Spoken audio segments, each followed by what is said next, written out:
This after the bank's Monetary Policy Committee decided to keep rates unchanged. This has left the repo rate steady at 6.75% and the prime lending rate at 10.25%.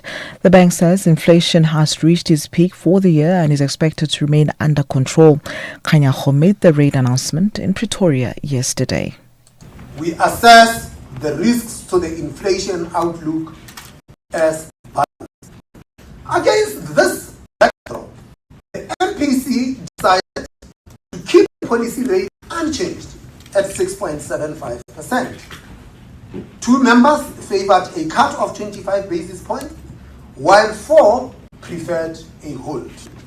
The quarterly projection model continues to forecast gradual rate cuts as inflation subsides.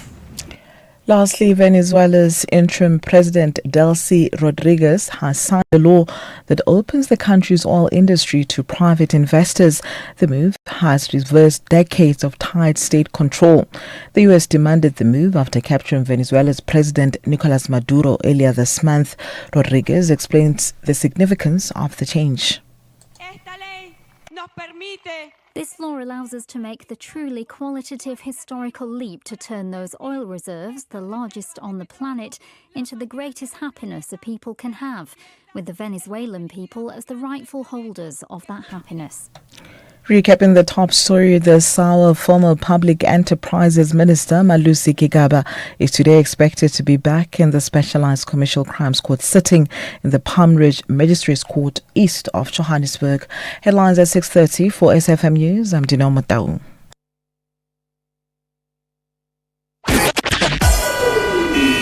SAFM, guiding you through the rush hour traffic. Good morning. We kick it off with good news from Joburg. The overnight roadworks between Edenvale and Alex, N3 North, that had overrun slightly this morning have been lifted. That earlier delay has eased and it's a normal traffic flow. Looks pretty good across Gauteng as a whole this morning without any major problems. Truck crash recovery underway between Howick and Moy River. Just getting up towards the Lions River exit. So between Howick North and Lions River, the Simelane restrictions there for that recovery. There is a stationary bus going into Durban on the N3 at Spaghetti Junction, just through the interchange as you move down to Sherwood. There's a left lane closed around that big bus, and a couple of issues around the Hilton Pietermaritzburg side this morning. Breakdown just after Hilton, the Hilton exit, and a crash down by the Peter Brown on-ramp. So just watch for possible delays from Hilton as you get down towards the Town Hill area. Cape Town looking okay. Traffic building up on the N2 inbound, also the N1 from Belleville, but no major issues in terms of any incidents and blockages. With your traffic update, I'm Rob Burke. It's a very good morning to you. A Friday morning of sport. We have got cricket action from last night. Quinton de Kock, his century, powering the Proteas to a 2-0 T20 series lead over the West Indies. And netball, the Spa Proteas outmuscle England to strike first in their test series. We'll have details just before 6:30.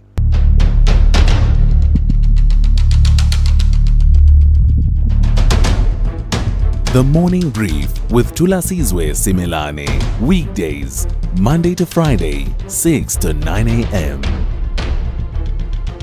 The Morning Brief with Thulasizwe Simelane. Weekdays, Monday to Friday, 6 to 9 a.m. 9 minutes after 6. Today is Friday, the 30th of January, 2026. Live and direct from our studios at Radio Park Building here at SABC HQ, Auckland Park, Johannesburg, to wherever you're hearing us from this morning. In every city, in every town, Dorpi, Township, Kasi, village and hamlet. From the hinterland to the heartland, from the highways to the byways. Good morning to you and welcome to the Friday edition of The Morning Brief. Among some of what we will cover for you over the next 3 hours. He's barely had enough time to come up for air, right? After that bruising and deeply embarrassing showing at the Madlanga Commission of Inquiry. And now the KZN Hawks head, Major General Lesetja Sinona, finds himself staring down a far more serious reckoning. He is among a group of senior SAPS Ekurhuleni Metro and EMPD officials, that's the Ekurhuleni Metro Police Department officials, flagged for disciplinary action and criminal investigation by a special police task team, with prosecution firmly on the table. President Cyril Ramaphosa accepting the Madlanga Commission's interim findings, which point to prima facie evidence of corruption, criminality and abuse of power across parts of the criminal justice system. So the net appears to be widening to include prominent figures such as people that you've come to know a little bit more during the course of the Madlanga Commission of Inquiry. People such as the suspended EMPD chief Julius Mkhwanazi, and that city's former city manager Dr. Imogen Mashazi, and a whole host of other SAPS officials. We'll try and unpack all of that, what the implications are. There are certain names that you don't see among those lists that many people would have thought you would see in that list, but what does it mean in terms of where we are with the investigations, the interim findings, as well as immediate actions that can be taken by way of disciplinary action as well as prosecution? How far does that take us towards unraveling this situation and cleansing our criminal justice system? So what we will do is 7:10, I'll speak to Lebogang Ramofoko, Executive Director at Corruption Watch, to get their perspective about how useful this exercise has been thus far and whether it's living up to expectations. Then we'll focus on the restaurant sector as far as compliance with labor laws and other prescripts are concerned. There's a bit of a concern that has come through from the Food and Allied Workers Union, after that's the union known as FAU. This after FAU, along with other unions, visited several restaurants in Gauteng on Wednesday, and they are accusing especially high-end restaurants of violating labor regulations. So the unions allege that the restaurants are failing to pay the prescribed minimum wage, not providing employment contracts, overworking staff and employing undocumented foreign nationals. And further pickets are planned at one of those restaurants, Sol Soflaki, that is in Bedford View. I don't know if that's how you pronounce it. And it's Santon branch, with unions saying that those restaurants are guilty of similar practices. Just an example. One restaurant employee is said to have described a culture of intimidation, claiming that workers are threatened with dismissal if they take sick leave and are denied pay even when they provide medical certificates. So unions saying that the situation highlights the need for urgent reform in the restaurant industry to protect workers. So at about 10 to 8 this morning, I'll speak to Dominic Martin, who is the Media and Communications Officer at the Food and Allied Workers Union, that is FAU. Lastly, let me flag this. It's not airy. It's not airy at all between the Rastafari community and the Minister of Sport, Arts and Culture. This after Gayton Mackenzie's social media outburst, where he referred to someone as Die Fail Rasta, meaning that dirty Rasta, igniting outrage far beyond the online spat itself. The Rastafari Nation Council is not having it, and they say that the remarks degrade an entire faith identity and are unbecoming of a cabinet minister, demanding a formal public apology and warning that it will pursue accountability through constitutional and human rights channels. So it's also opportune because, the council's response lands against a deeper and well-documented backdrop of alleged discrimination against the Rastafari community, as laid bare by a recent South African Human Rights Commission roundtable, where the Rastafari communities detailed years of abuse, profiling and exclusion. What this controversy exposes, they argue, is not just offensive language, but a persistent failure by the state to treat Rastafari citizens as equal before the law. Among the things that they talk about is being profiled for searches by police officers, that the whole idea of what they call ganja freedom yes, it was promised in that historic judgment and the passage of a recent law and signing of that law by President Ramaphosa, but in reality, they continue to face harassment when they practice their faith, but also stereotypes, right? Stereotypes, die-fail Rasta, that dirty Rasta. That's what they're talking to and saying that actually this is a faith, it's a way of life. It's deeper than what you see physically, and they encounter these stereotypes quite a lot. So I'll speak to Ras Hain, who is Public Relations Officer of the Rastafari Nation Council, and that conversation coming up at about 10 to 7 this morning. To the morning brief team, to your stations, please, for the takeoff. Dineo Motaung has your half-hourly news updates throughout the 3 hours. Zaikan watching all things sport for you. Rob Byrne is watching the country's highways and byways and reporting to you every 20 minutes or so. Melissa Puta on standby with the morning brief in brief. And Dauleng Lechela, as always, right on the money. And speaking of Rastafari, Raz Sipomantula coming through with the Africa update at about 20 to 7 this morning. In it all, let you and I have that conversation and lead the conversations that move us. We can only do that if you reach out and you talk to me. The number to dial 086 000 2032 086 000 2032. Your WhatsApp voice notes on 0614 104 107. This is the morning brief. Context, consequence, and conversation starting now. Horse Dolph, why is there a horse in your driveway? You right, Savvy. Why drive a Mustang when you can ride one? What the missus say? Well, she had a bit of a long face, but now she's stable. If you need a backup plan, We Buy Cars can sort you out. Nah, Savvy, this thing is eco-chic. Stop horsing around, cowboy. Rather get one of these from We Buy Cars. What's the horsepower on that thing? More than one, Dolph. More than one. Don't be Dolph, be savvy. We Buy Cars, geared for adventure, geared for you. The Proteas believe nothing is as exhilarating as beating a tough opponent, while the Windies want to delight the people of West Indies. This is the third T20 international match. Be part of it. South Africa versus West Indies on Saturday, 31 January at 5:30 p.m. Live on SABC Plus and SABC2 with reports on SABC radio stations. Proudly brought to you by SABC Sport.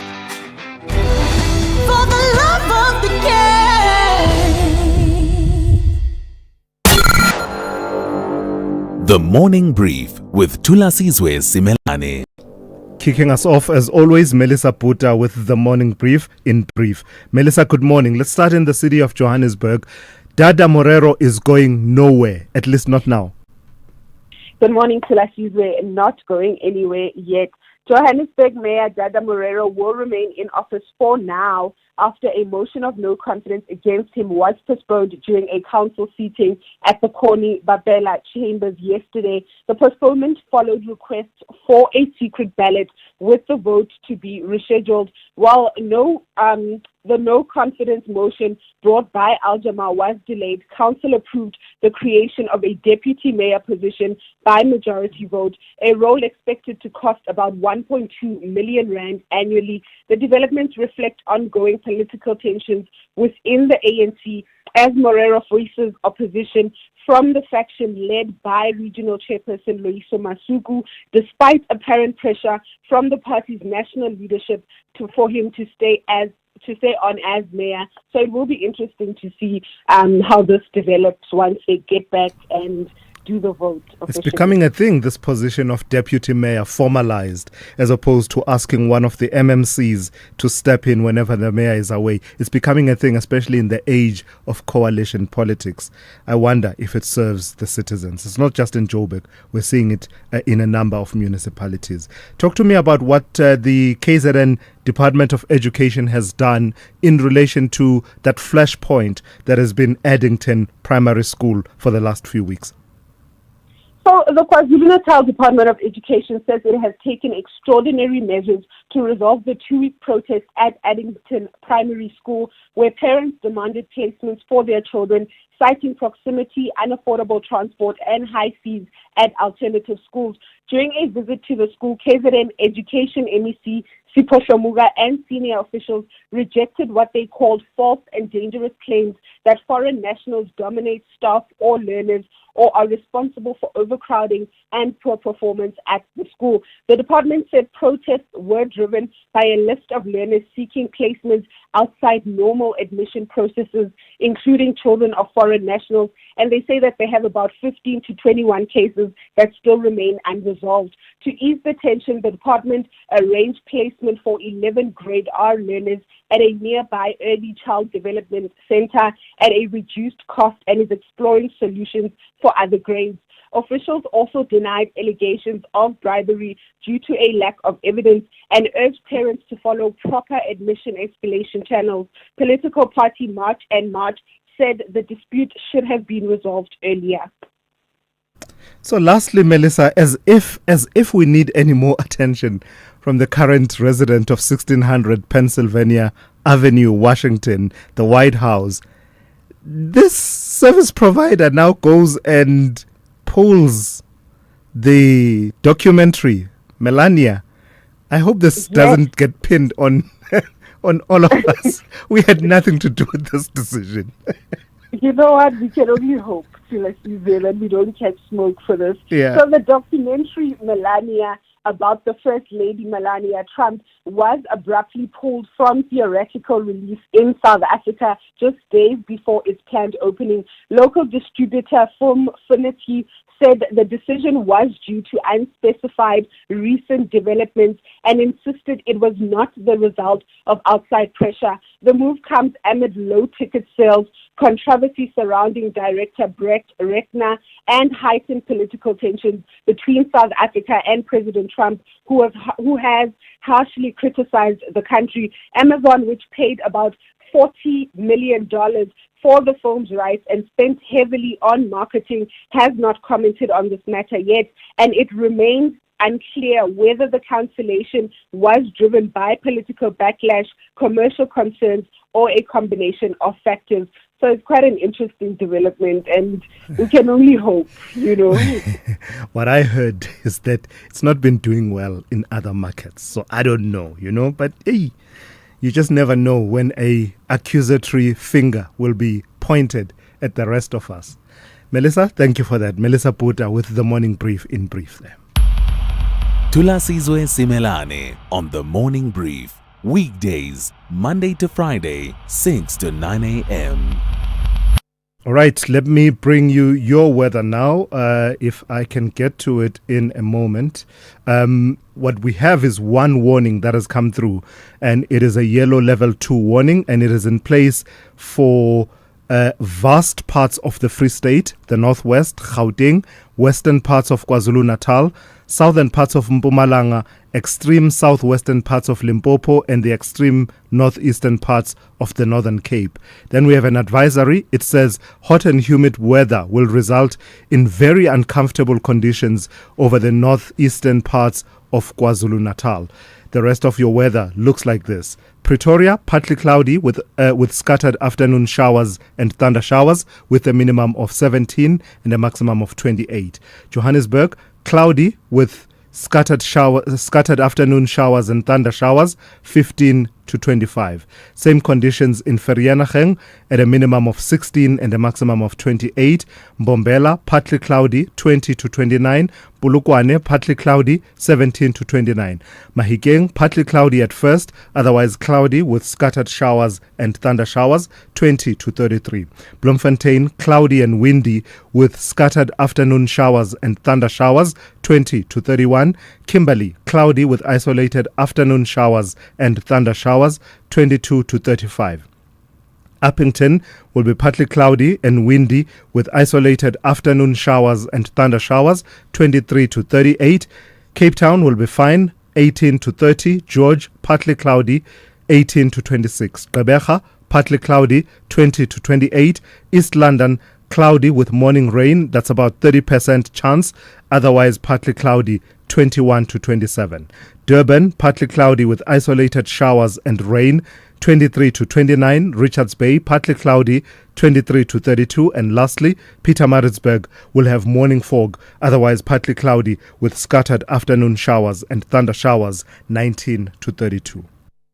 Worldview Update, bringing you closer to international or global news. All right, so history and centuries-old ritual met under the great dome of St. Paul's Cathedral as Dame Sarah Malali was formally confirmed as the first woman Archbishop of Canterbury, a moment marked by legal rights from the 1500s, global voices in prayer, and a church conscious it was crossing a long-closed threshold. Portuguese scripture readings and a isiXhosa hymn echoed through the cathedral, underscoring both the scale of the office and the global communion now watching her closely. But beyond the pageantry lies a bruised institution still reckoning with abuse scandals that forced the resignation of her predecessor, Justin Welby, over failures to act on information about a prolific abuser. Dame Sarah herself steps into the role, facing pressure on multiple fronts, deep divisions over women's leadership, unresolved battles over same-sex blessings, and persistent questions about her own safeguarding record. Let's speak to the Anglican Archbishop Thabo Makgoba, Anglican Archbishop of Southern Africa, who joins me now to take that conversation forward. Mfundisi, good morning and thank you for your time. I was just fascinated to watch the ceremony itself play out. A lot of the legal rights. Talk to us about that, the fusion of legal history from the 1500s and aspects that have to do with the Anglican faith. Thank you very much, Thulasizwe, and good morning and morning to your listeners. And I was very intrigued by your introductory paragraph. And I just said, oh, my colleague who's written that, but in some aspect it's very apt. That legal, some people call it conundrum, it's a very important process for some people in the continent. We call it the canon of confirmation. In Southern Africa, we call it canon 7. When the Crown Nominations Committee, which is an elected body, has recommended a name to the Prime Minister, who gives it to the King, because the Church of England is still an established church. The King in England announces the choice, and once the choice has been announced, it goes to the College of Canons, who are in Canterbury, because the Archbishop of Canterbury is first and foremost the diocesan bishop of Canterbury. It's like the Archbishop of Cape Town, who's the Metropolitan of Southern Africa, is first and foremost the Archbishop of Cape Town. So that college then is constituted, and it looks at the name and it accepts or rejects the name. And in this instance, Dame Sarah Malali's name was accepted, and then it goes to the final confirmation court, which consists of senior bishops. And then once the bishops all say, yay, we can work with this person, then the incumbent become officially the Archbishop. So Sarah from yesterday is the Archbishop of Canterbury. So it's a process that says even if the election or nomination may be a closed event, finally the confirmation becomes a legal and a public event where we say, has the process gone right according to the canons that governs that whole nominations process. So she's the 106th Archbishop of Canterbury. How significant is it that this is a woman leading the church in that history? It is very significant because God is God of all, not God of man. And we believe that she is called by God to lead our church at this time. And I'm quite excited about it. Incidentally, in Southern Africa, our province was the first one to consecrate a women bishop in the rest of Africa. And at some stage, we were a leading province that consecrated women as as bishop, even before the Church of England. So sorry, let me switch off my alarm. So I'm quite excited about it. I'm quite excited that we will be led by Archbishop Sarah, and this thing, as you know, Thulasizwe, she's not like the boss of the Anglican Church. She's the first among equal. Sure. And we are around 43 provinces, each with their own archbishop. But she takes precedence because of our historical connection. So there will be challenges. There will be some that will support her. There will be some that will not support her for theological reasons, for political reasons. But for me, I remain elated. This is God's church. And sometimes we men can mess up things. And God is just smiling and say, well, let me give Sarah a chance to model a different ministry, different attitude to discipline, a different attitude to some of the issues that you raised in the introduction. And maybe the Church of God, which is an institution that is heavenly but led by human beings, maybe more humane, maybe more caring, maybe more motherly, I don't know. But all I could say is it's quite an exciting history. Lastly then, Mfundisi, what are those challenges that you believe may, by perhaps, destiny, fall onto her in tray as she comes into office? There have been a number of debates that were never really completed. The synod in the UK, I think in Canterbury, I may be wrong, but basically talking about this whole issue of blessings for same-sex couples, completing that debate, that disconnect between what the synod said and what ultimately the leadership of the church in the form of the archbishops were able to do. All these issues of abuse and handling that. Are those some of the issues, or are there more issues that will be in her in-tray? Thulasizwe, it's, human beings are very interesting. I'm the longest-serving archbishop within the Anglican Church. This is my 19th year, and I've seen things come and go, and I'm looking forward to attending her installation in March, and then immediately after the installation, we are having what we call the primates meeting with her. So it will be her first meeting where those Anglican archbishops or primates will be gathered. So we will, we are not very robust with each other. So some of the things will be put on the table, and I hope that the primates will attend and they will not debate via social media and stay at home.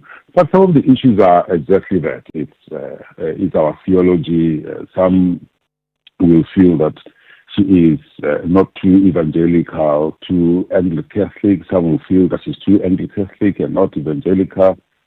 Some within the Anglican Church still don't believe in ordination of women. Some of us have long believed in it. Yes, the issue of safeguarding within the church is very painful.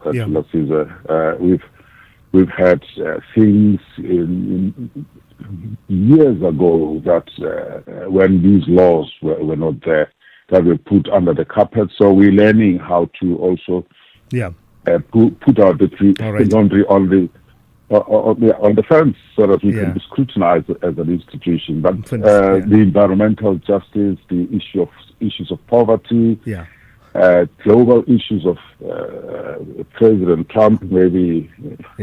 Mfundis, I apologize. I'm completely out of time. But I've got to thank you for your time and just sharing your insights this morning. That's Archbishop of Cape Town, Archbishop of the Anglican Church of Southern Africa. That's Archbishop Thabo Makgoba. Very late, Dineo Motaung. I do apologize. Dineo? All right, going hard. All right, thanks to us. A very good morning. Let's take a look at the headlines at 6:30. ANC Secretary General Fikile Mbalula is here to react to being named as one of the people who allegedly requested money through the SAPS/fund for the party's 2017 conference. In other news, former Public Enterprises Minister Malusi Gigaba is today expected to be back in the Specialized Commercial Crimes Court sitting in the Palm Ridge Magistrates Court east of Johannesburg. And the Reserve Bank Governor Lesetja Kganyago says if the rand continues to strengthen and oil prices continue to drop, more interest rate cuts can be expected this year. A full update follows at the top of the hour. SAFM, guiding you through the rush hour traffic. Good morning. Fairly decent start on the roads in Joburg. A little bit busy here and there, but the volumes are noticeably lighter this morning. Coming out of Pretoria, looks good as well. Route 1, the N1 from Montana. Make your way down to Brakfontein for a turn down to Midrand. That is all clear as well. The Mopani Highway to Pretoria, backlogging already from Theo Martins as you line up all the way down to Eskia and Pathlali Drive. Durban, the Southern Freeway, going out towards the Esplanade, has a stationary truck, so just watch for a sort of single lane section and flows through there. Crash on the N3 between Howick and Moy River, just approaching the Lions River exit on your way to Joburg. Recovery of that scene still underway. Cape Town, pretty heavy on the N2, queuing up in front of Khayelitsha. The N2, the R300's all badly backed up, and then you're going to sit in some more heavy traffic on that N2 route from the airport through to about the M5 highway. With your traffic update, I'm Rob Byrne. This is SAFM Sport with Zai Khan. Zai, good morning to you. 3 letters, QDK. Hey, Quinton de Kock. Wow, Tulas, that man. What a moment. It was like deja vu with a bat, because he did it again previously at this very same place. So yeah, wonderful knock from him. Last night, it was a great match. The Proteas record run chase speaking for themselves. They chased down 221 to seal a 2-0 T20I series lead over the West Indies. Quinton de Kock revealed that memories of a famous 259 chase at the same venue, which gave a tough night some relief. His match-winning century saw the Proteas win by 7 wickets with 15 balls to spare. Now, with the series wrapped up ahead of Saturday's Pink Series finale, and that's happening at Wanderers tomorrow. More cricket, Sri Lanka keeping their ICC Under-19 World Cup semi-final hopes alive with a 5-wicket win over South Africa in Bulawayo. South Africa have managed just 1 win in the competition, and Sri Lanka now sit on 6 points, 2 behind the leaders, Australia. On to soccer news, Orlando Pirates have parted ways with Nigerian defender Olise Ndah after agreeing to terminate his contract. Ndah requested an early release to seek regular game time following a series of injuries and increased competition in defence. In the meantime, the Minister of Sports, Arts and Culture, Gayton McKenzie, has vowed to bring the Africa Cup of Nations back to South Africa in 2028. He's openly expressed interest in bidding to host the AFCON after the Confederation of African Football confirmed in December that they will be shifting the biennial event to a quadrennial showpiece from 2028.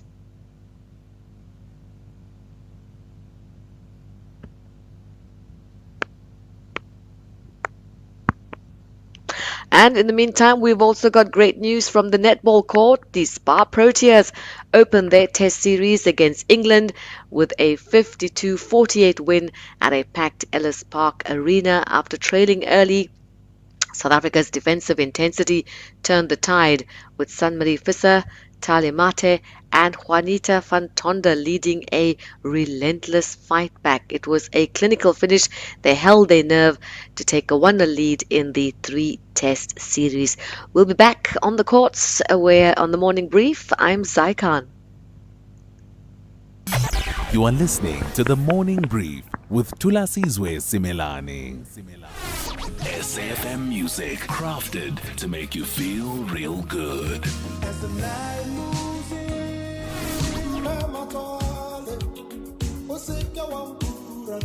Handpicked just for your pleasure.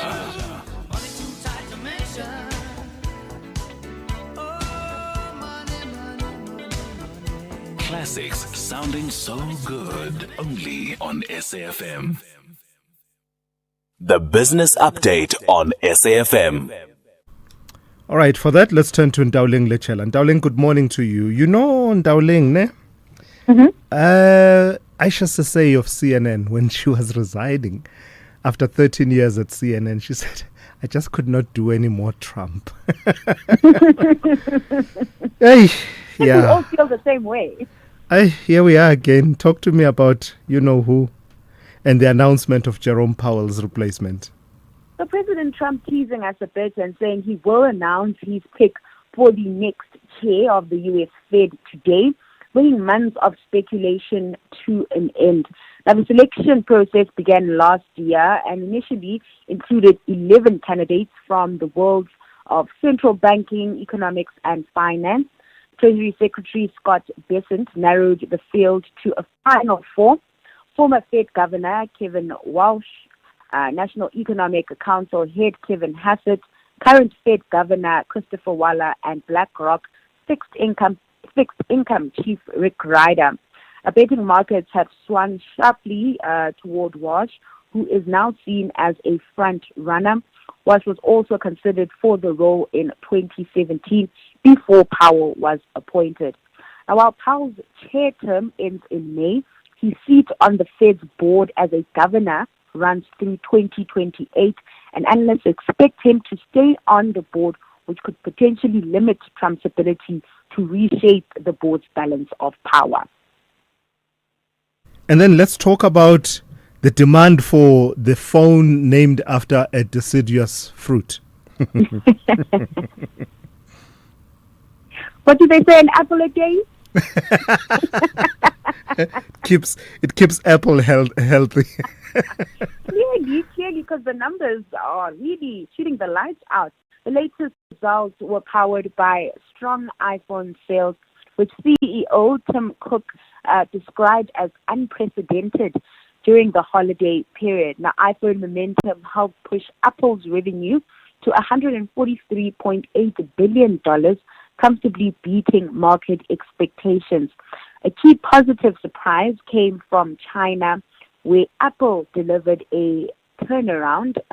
Revenue from Greater China surged 38% year-on-year to $25.5 billion, easing concerns about slowing demand and signaling improving traction in one of its key markets. Looking ahead, Apple remains upbeat on demand, but flagged challenges from a global memory chip shortage driven by AI-related demand. Rising memory chips are adding pressure to costs, though the company stopped short on signaling price increases. So how did we close yesterday, and how are we starting the day in those markets that have opened in Dowling? Overnight, U.S. stocks dipped but pulled back from a steeper tech-driven sell-off as investors came away from mega-cap tech earnings fretting about AI spending. Big spending bills from the likes of Meta and Microsoft really spooking investors. And so we saw the NASDAQ taking the biggest fall yesterday, down 0.7%. Stocks faring better back at home despite a slight pullback in precious metals. The oil share closed 0.14% higher. Then over in currency markets, the rand slipping this morning with rand at 15.82 to the dollar, 21.74 to the pound, and 18.85 to the euro. Then looking at oil markets in the green this morning after President Trump threatened to impose tariffs on countries that supply oil to Cuba. Crude currently sitting at $67 a barrel. Lastly, in Asia, markets mostly in the red, dragged by downbeat sentiment towards the tech sector after some big tech counters' earnings failed to impress investors, but gains in the energy sector due to a jump in oil limited the losses. All right, Ndauling, thank you for that. Ndauling will come back with the second update just after 7:30. Regional giants have a tense and dramatic meeting. Amakosi tackles Zigamambo. This is the CAF Confederation Cup. Experience the Southern African Derby, Kaizer Chiefs versus Zesco United, this Sunday, 1 February at 2:30 p.m. Live on SABC Plus and SABC One. Then on SABC radio stations at 3 p.m. Proudly brought to you by SABC Sport. For the love of the game. Building the future of human settlements, smarter and stronger. Join the Human Settlements team, government and industry leaders, innovators and visionaries at the innovative Building Technology Summit, where cutting-edge solutions drive sustainable, inclusive and resilient human settlements. From smart materials to advanced construction methods, this is where tomorrow's built environment takes shape. The date is the 3rd to the 4th of February 2026, and the venue, Nasrec Expo Center in Johannesburg. For more information, please send an email to ibt.summit@dhs.gov.za or visit dhs.gov.za or dhs.ibtsummit.co.za. Africa Update on SAFM. And we start in the Sahel with this update, Sipho. Good morning to you, Raz. Let's start in Niger, in Niamey. Okay, I'm told that we're battling a little bit to get a hold of Sipho Mantula, who has that usual Friday elongated with a bit more detail Africa Update. And of course, his always popular historical archive that he always brings you. Among the regions that he's going to cover will be Niger, in Niamey. There's a story there that has to do with what's happening with the military government in that country, as well as touching on issues out of Tigray in Ethiopia, and about how, some certain developments there have affected flights to and from that region. Also bringing some updates from an area that we've not really focused on in a while, Cabo Delgado in Mozambique. It's been quite some time since we focused on that. So let's see if we can connect with Sipho and get him to give us those updates, as well as his usual historical archive for today. Stellies are serious about winning on home soil. However, CRB want to celebrate victory on their flight back to Algeria. This is the CAF Confederation Cup. Stellenbosch FC versus CR Belouizdad this Sunday, 1 February at 2:30 p.m. Live on SABC Plus and SABC2. Also available on SABC radio stations at 3 p.m. Proudly brought to you by SABC Sport. For the love of the game. The Proteas believe nothing is as exhilarating as beating a tough opponent, while the Windies want to delight the people of West Indies. This is the third T20 international match. Be part of it. South Africa versus West Indies on Saturday, 31 January at 5:30 p.m. Live on SABC Plus and SABC2 with reports on SABC radio stations. Proudly brought to you by SABC Sport. For the love of the game.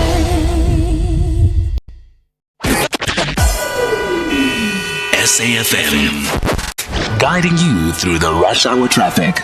Good morning. We kick it off down in the Eastern Cape around the lovely Jeffreys Bay area. Truck overturning just north of the Jeffreys Bay area. You've got Mont Plus, and then you've got Jeffreys Bay. That's if you're coming from the Rebecca side, and that's where that truck is overturned. Closed for recovery, so there's some quite heavy stacking going on both ways on that section of the N2 route this morning. Joburg looking fairly busy now. The bike one from Boysons up to Braamfontein. The N1 through Diepkloof to Uncle Charlie's, very slow as it always is these days. And the N3 queuing up as you get past Sprayview. N1 coming out of Pretoria looks okay this morning from Montana down through sort of Garsfontein and Rigel down to the R21. It's fine.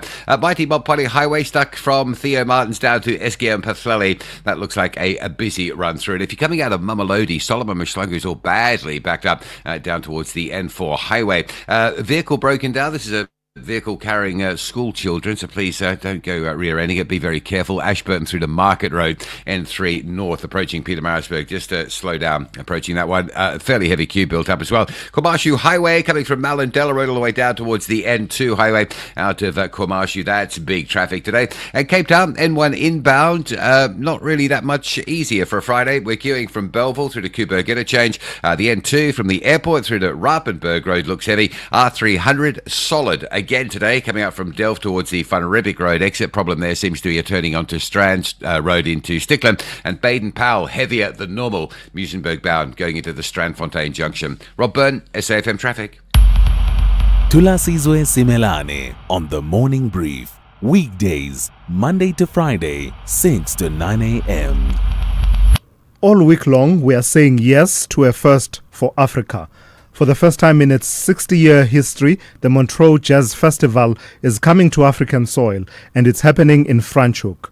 Say yes to the first artist reveal on the Archers stage, featuring Salif Keita, Mandisi Djantjis, Billy Munama's guitar convergence, and the Kesevan Ama Big Band experience.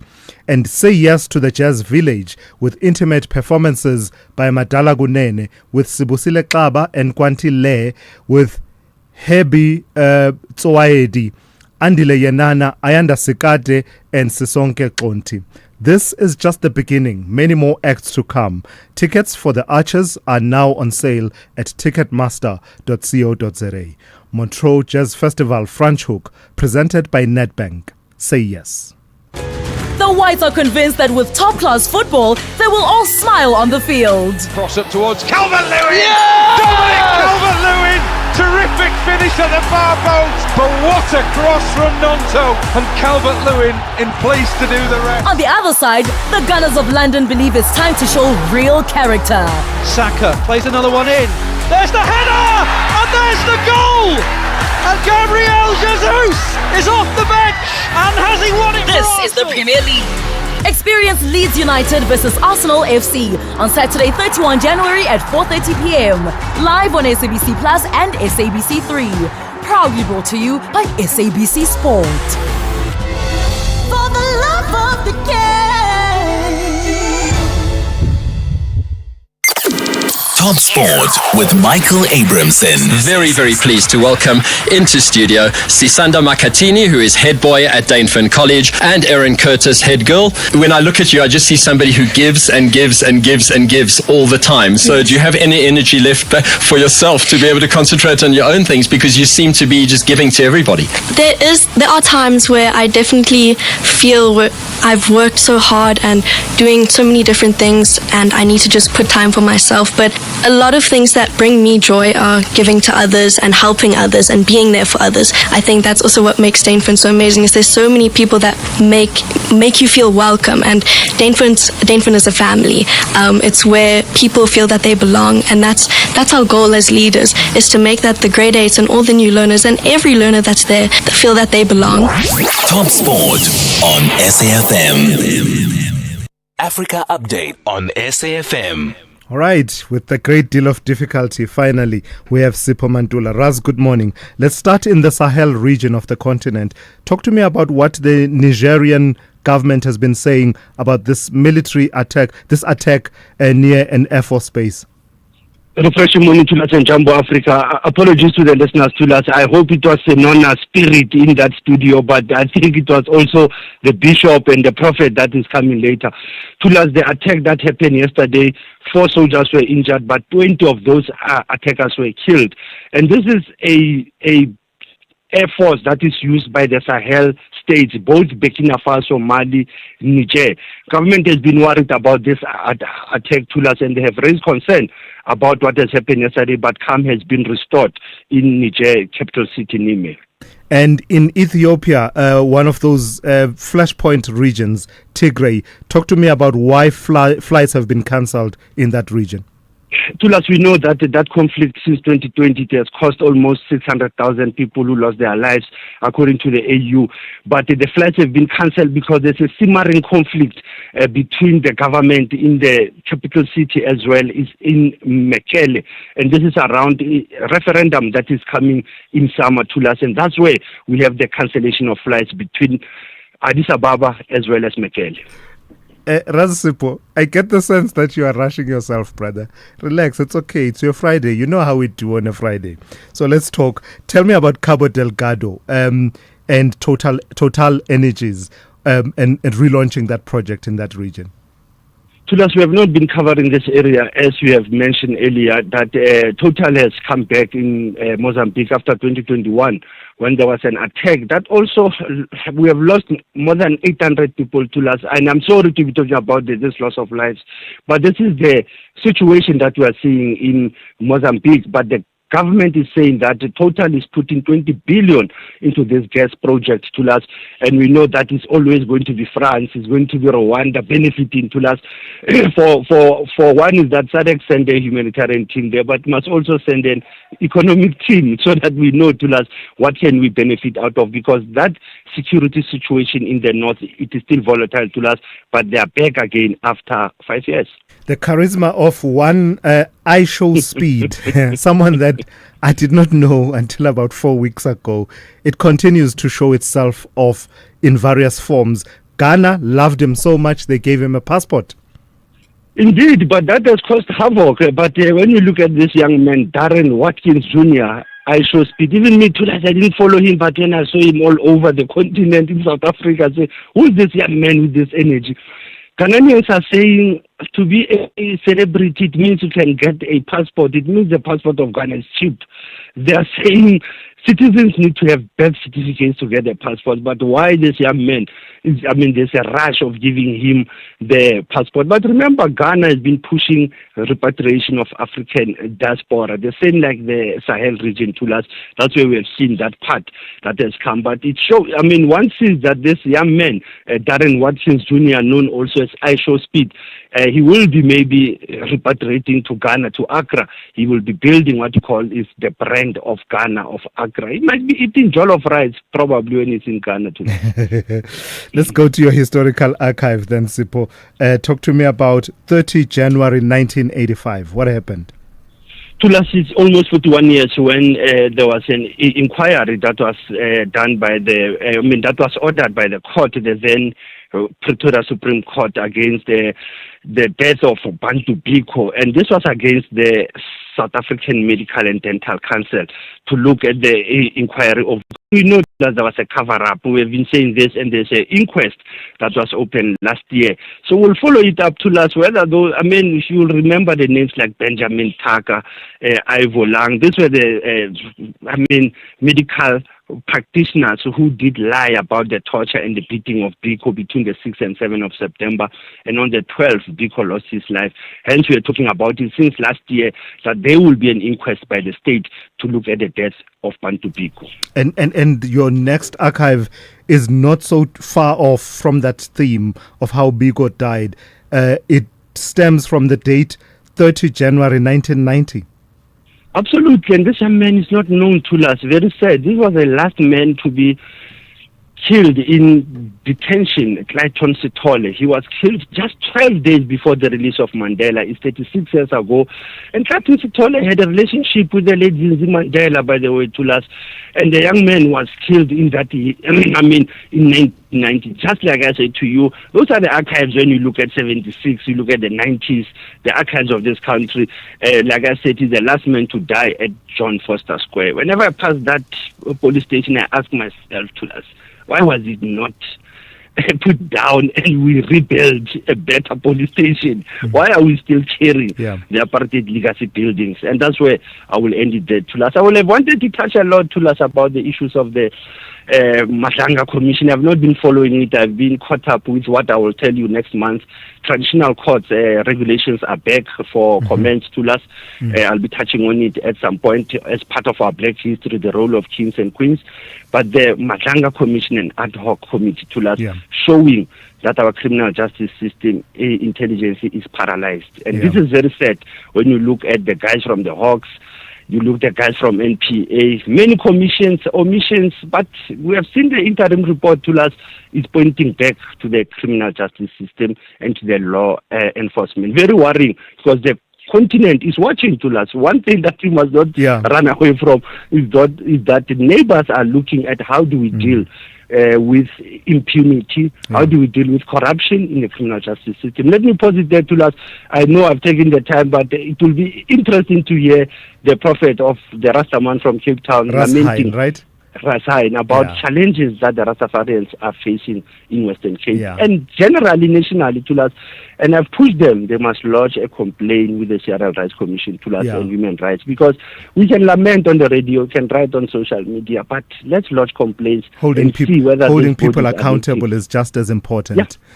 Absolutely, to us. All right. Asante sana, Thulas. Thank you for that. That's Sipho Mantula there with your Africa update, the extended version that he always delivers on a Friday, albeit slightly late today because, we had a bit of difficulty in connecting with him. The result is that we're having to rearrange the decks and shift some of the interviews, some of the conversations that we're going to have. So we'll bring you that conversation that Sipho alludes to with Raz Hain, who's the public relations officer for the Rastafari Nation Council. We'll bring it to you a bit later. It's in response to comments made by Minister Gayton McKenzie, who described someone as a quote-unquote die-fail Rasta, that dirty Rasta. So that is going to come your way a bit later on. But for now, Dino Mutawing is on standby with the latest news.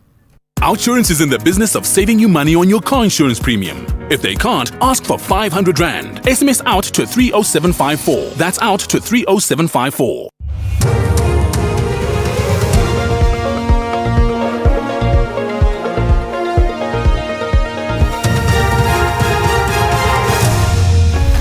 Thank you. Tula's top stories. Mbalula mum on 2017 conference fund allegations, and Ukraine seeks US help on energy attacks.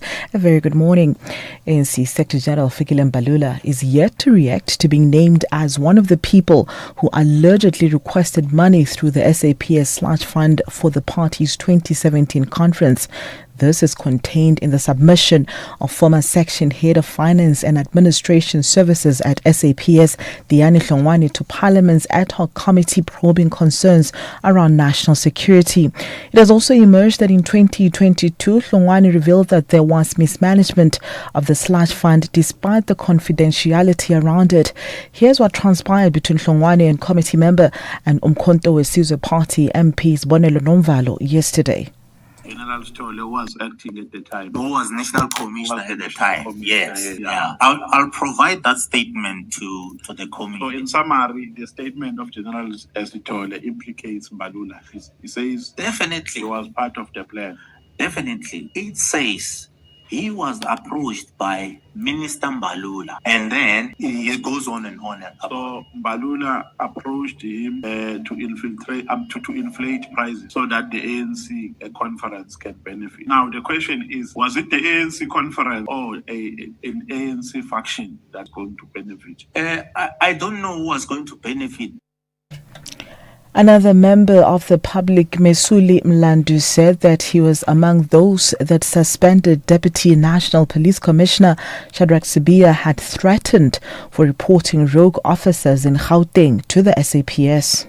These WhatsApps are here where he issues threats against me. Did you attach them here? No, they are here. Okay. And then when he realized that I'm not flinching, I don't know why he thinks that I will flinch because he's at SAPS. I did not flinch. Then he sent a lawyer's letter to threaten me, to gag me. Me and my lawyers said, no, bring it on. Then when he realized that I am not flinching again, he sent to me the Hawks. Suddenly, the Hawks were knocking at my door, right? The Hawks were knocking at my door. And the reason why I know that who sent these Hawks is because the case, if you look into this document, is somewhere here. There's a letter from the Hawks where the Hawks are making inquiries about me being part of a 10. Former Public Enterprises Minister Malusi Gigaba is today expected to be back in the Specialized Commercial Crimes Court sitting in the Palm Ridge Magistrates Court east of Johannesburg. This is in relation to the ongoing investigations into alleged corruption at Transnet. Gigaba, who was the Public Enterprises Minister between 2010 and 2014, has not been indicted and the matter has not yet been set down for trial. His lawyer is Nicholas Corey. This appearance is procedural and administrative in nature. It is not a trial. No plea will be entered, no evidence will be led, and no determination of guilt will take place. Dr. Gigaba was served with a charge sheet on the basis of a J175 summons in early November 2025. No indictment has been issued or provided. Dr. Gigaba maintains his innocence and continues to cooperate fully with the legal process. Out of respect for the court, he will not litigate this matter in the media. The matter will be addressed in the appropriate forum and at the appropriate stage of the court process, in accordance with the Constitution and the rule of law. And in other news, Reserve Bank Governor Lesetja Kganyago says if the rand continues to strengthen and oil prices continue to drop, more interest cuts can be expected this year. This after the bank's Monetary Policy Committee decided to keep rates unchanged. This has left the repo rate steady at 6.75% and the prime lending rate at 10.25%. The bank says inflation has reached its peak for the year and is expected to remain under control. Kganyago made the rate cut announcement in Pretoria yesterday. We assess the risks to the inflation outlook as balanced. Against this backdrop, the MPC decided to keep the policy rate unchanged at 6.75%. Two members favored a cut of 25 basis points, while 4 preferred a hold. The quarterly projection model continues to forecast gradual rate cuts as inflation subsides. Lastly, further afield, Ukraine's President Volodymyr Zelensky says he'd like the U.S. to halt Russian strikes on his country's energy infrastructure. This follows U.S. President Donald Trump's comment that he has asked his Russian counterpart Vladimir Putin to stop firing at Kyiv and other cities for a week because of extreme weather conditions. The BBC's Sarah Rainsford. Zelensky praised Donald Trump's intervention as an effort to protect lives and said he expected Russia's promise to be implemented. Ukraine has agreed to mirror Moscow's actions, pausing its own attacks on Russian oil refineries. The winter is still long and a week is short, but any let-up in attacks would be some relief in a country where people are pitching tents inside their flats and heating bricks in an effort to keep warm. Recapping the top story this hour, ANC Secretary General Fikile Mbalula is yet to react to being named as one of the people who allegedly requested money through the SAPS slush fund for the party's 2017 conference. Headlines at 7:30 for SFM News. I'm Dino Mutau. Outsurance will go out of their way to try and save you money on your car insurance. If they can't, ask for 500 Rand. SMS out to 30754. That's out to 30754. 30-year-old Dineo knows all about saving on her car insurance with Outsurance. I'm saving 1,094 rands. That's an unbelievable 1,094 Rand monthly saving on Dineo's 2025 Kia Sonet. And she'll get an out bonus. If I'm claim-free for 3 years, then I get an out bonus back. Ready to see how much money Outsurance could save you? SMS out to 30754. That's out to 30754. Licensed insurer in FSP. TCs and information online. Very good morning to you. In your SFM Sports Headlines, cricket action. Quinton de Kock's explosive century powering the Proteas to a 2-0 T20 series lead over the West Indies. And in rugby, Derby weekend looming large in the United Rugby Championship, with all 4 South African franchises chasing a potential top 8 breakthrough. We'll have the details just before 7:30. SAFM, guiding you through the rush hour traffic.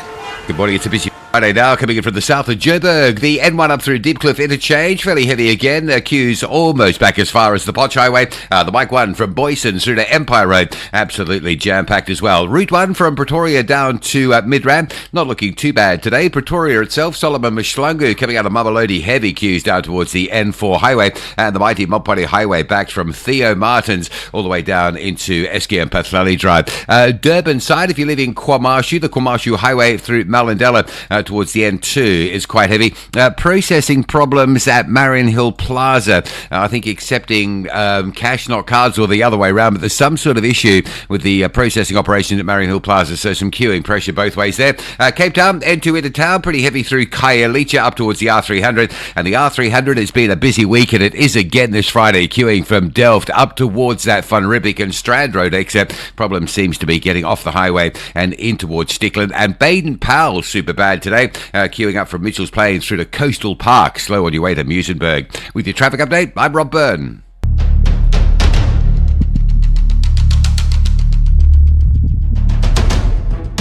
The Morning Brief with Thulasizwe Simelane. Weekdays, Monday to Friday, 6 to 9 a.m. The Morning Brief with Thulasizwe Simelane. Weekdays, Monday to Friday, 6 to 9 a.m. 9 minutes after 7. We've got lots of ground to cover with you over the next half hour. So let me tell you briefly where we're going. In the next few minutes, we'll be talking about that issue with the Rastafari Nation Council and their reaction to the comments of Minister Gayton McKenzie. And following that, we'll speak to Lebogang Ramafoko, reflecting on the decision of the president to accept the interim report of the Madlanga Commission of Inquiry, as well as the actions that are now set to follow by way of criminal investigation and prosecutions. And then lastly, the third conversation we'll have in this half hour will be with Benny van Zyl, leader of the TLU, and this in the wake of a march by farmers, farm workers and other civil society leaders to the union buildings under the banner of Izwi Labantu. So that's where we're going. This is the Morning Brief. Welcome to it, the second hour on this Friday morning. So you thought you were building a business in this economy, but day by day, somehow it grew. You kept going when the freezer didn't freeze, the bucket didn't budge, and the bank balance barely blinked. So you thought you were building a business. You weren't. It was building you. Because this isn't just what you do anymore, it's who you are, and you don't trust just anybody to protect it. Chat to your broker about Old Mutual Insure Business Insurance. Protect what built you. Old Mutual Insure Limited is a licensed FSP and non-life insurer. Eskom customers, change is here.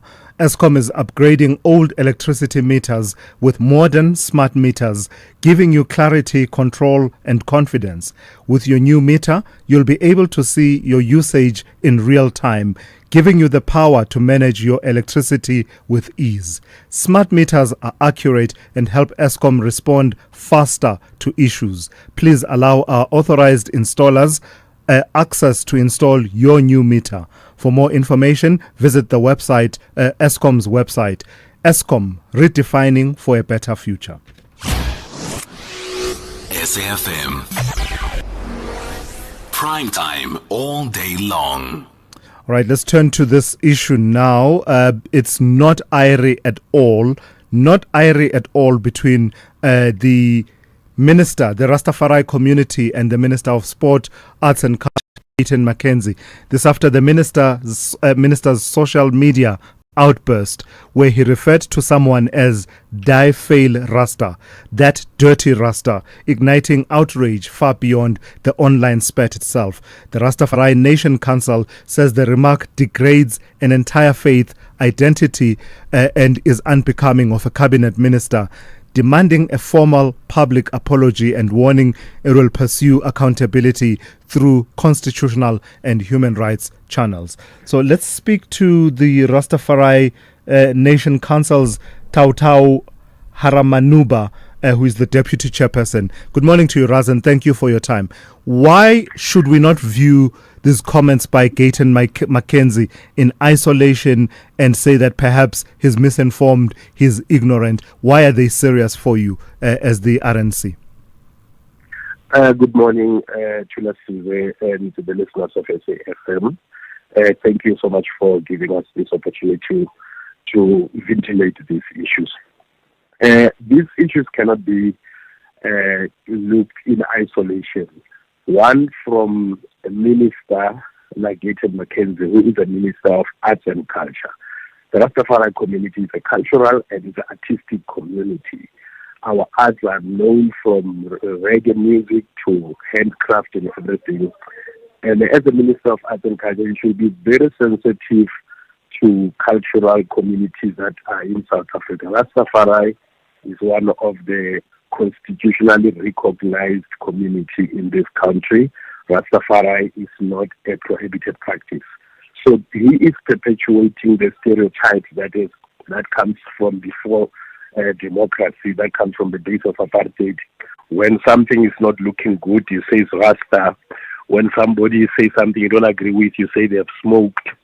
And again to attach Rastafari with dirtiness and say fail Rasta.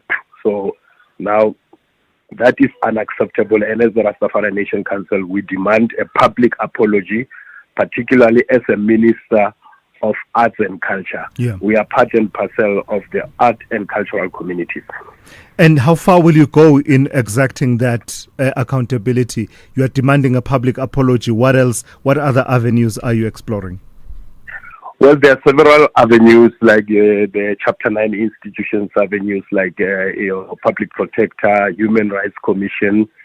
But also we will then resort to organizing national march. We have our annual march that comes every 1st of March. We march to Parliament. We call it the Adwa March. That will be taking place this year. So should that apology not be forthcoming, that will be part of our national march, and then we will also consider a legal action. And this, there's a context and a backdrop to all of this, as was recently outlined at the roundtable before the South African Human Rights Council. And you say that generally the state has not come to the party in the full recognition of Rastafari as a religion as well as a cultural way of life. Say a bit more about that. How does that manifest in relation to, for instance, the use of cannabis?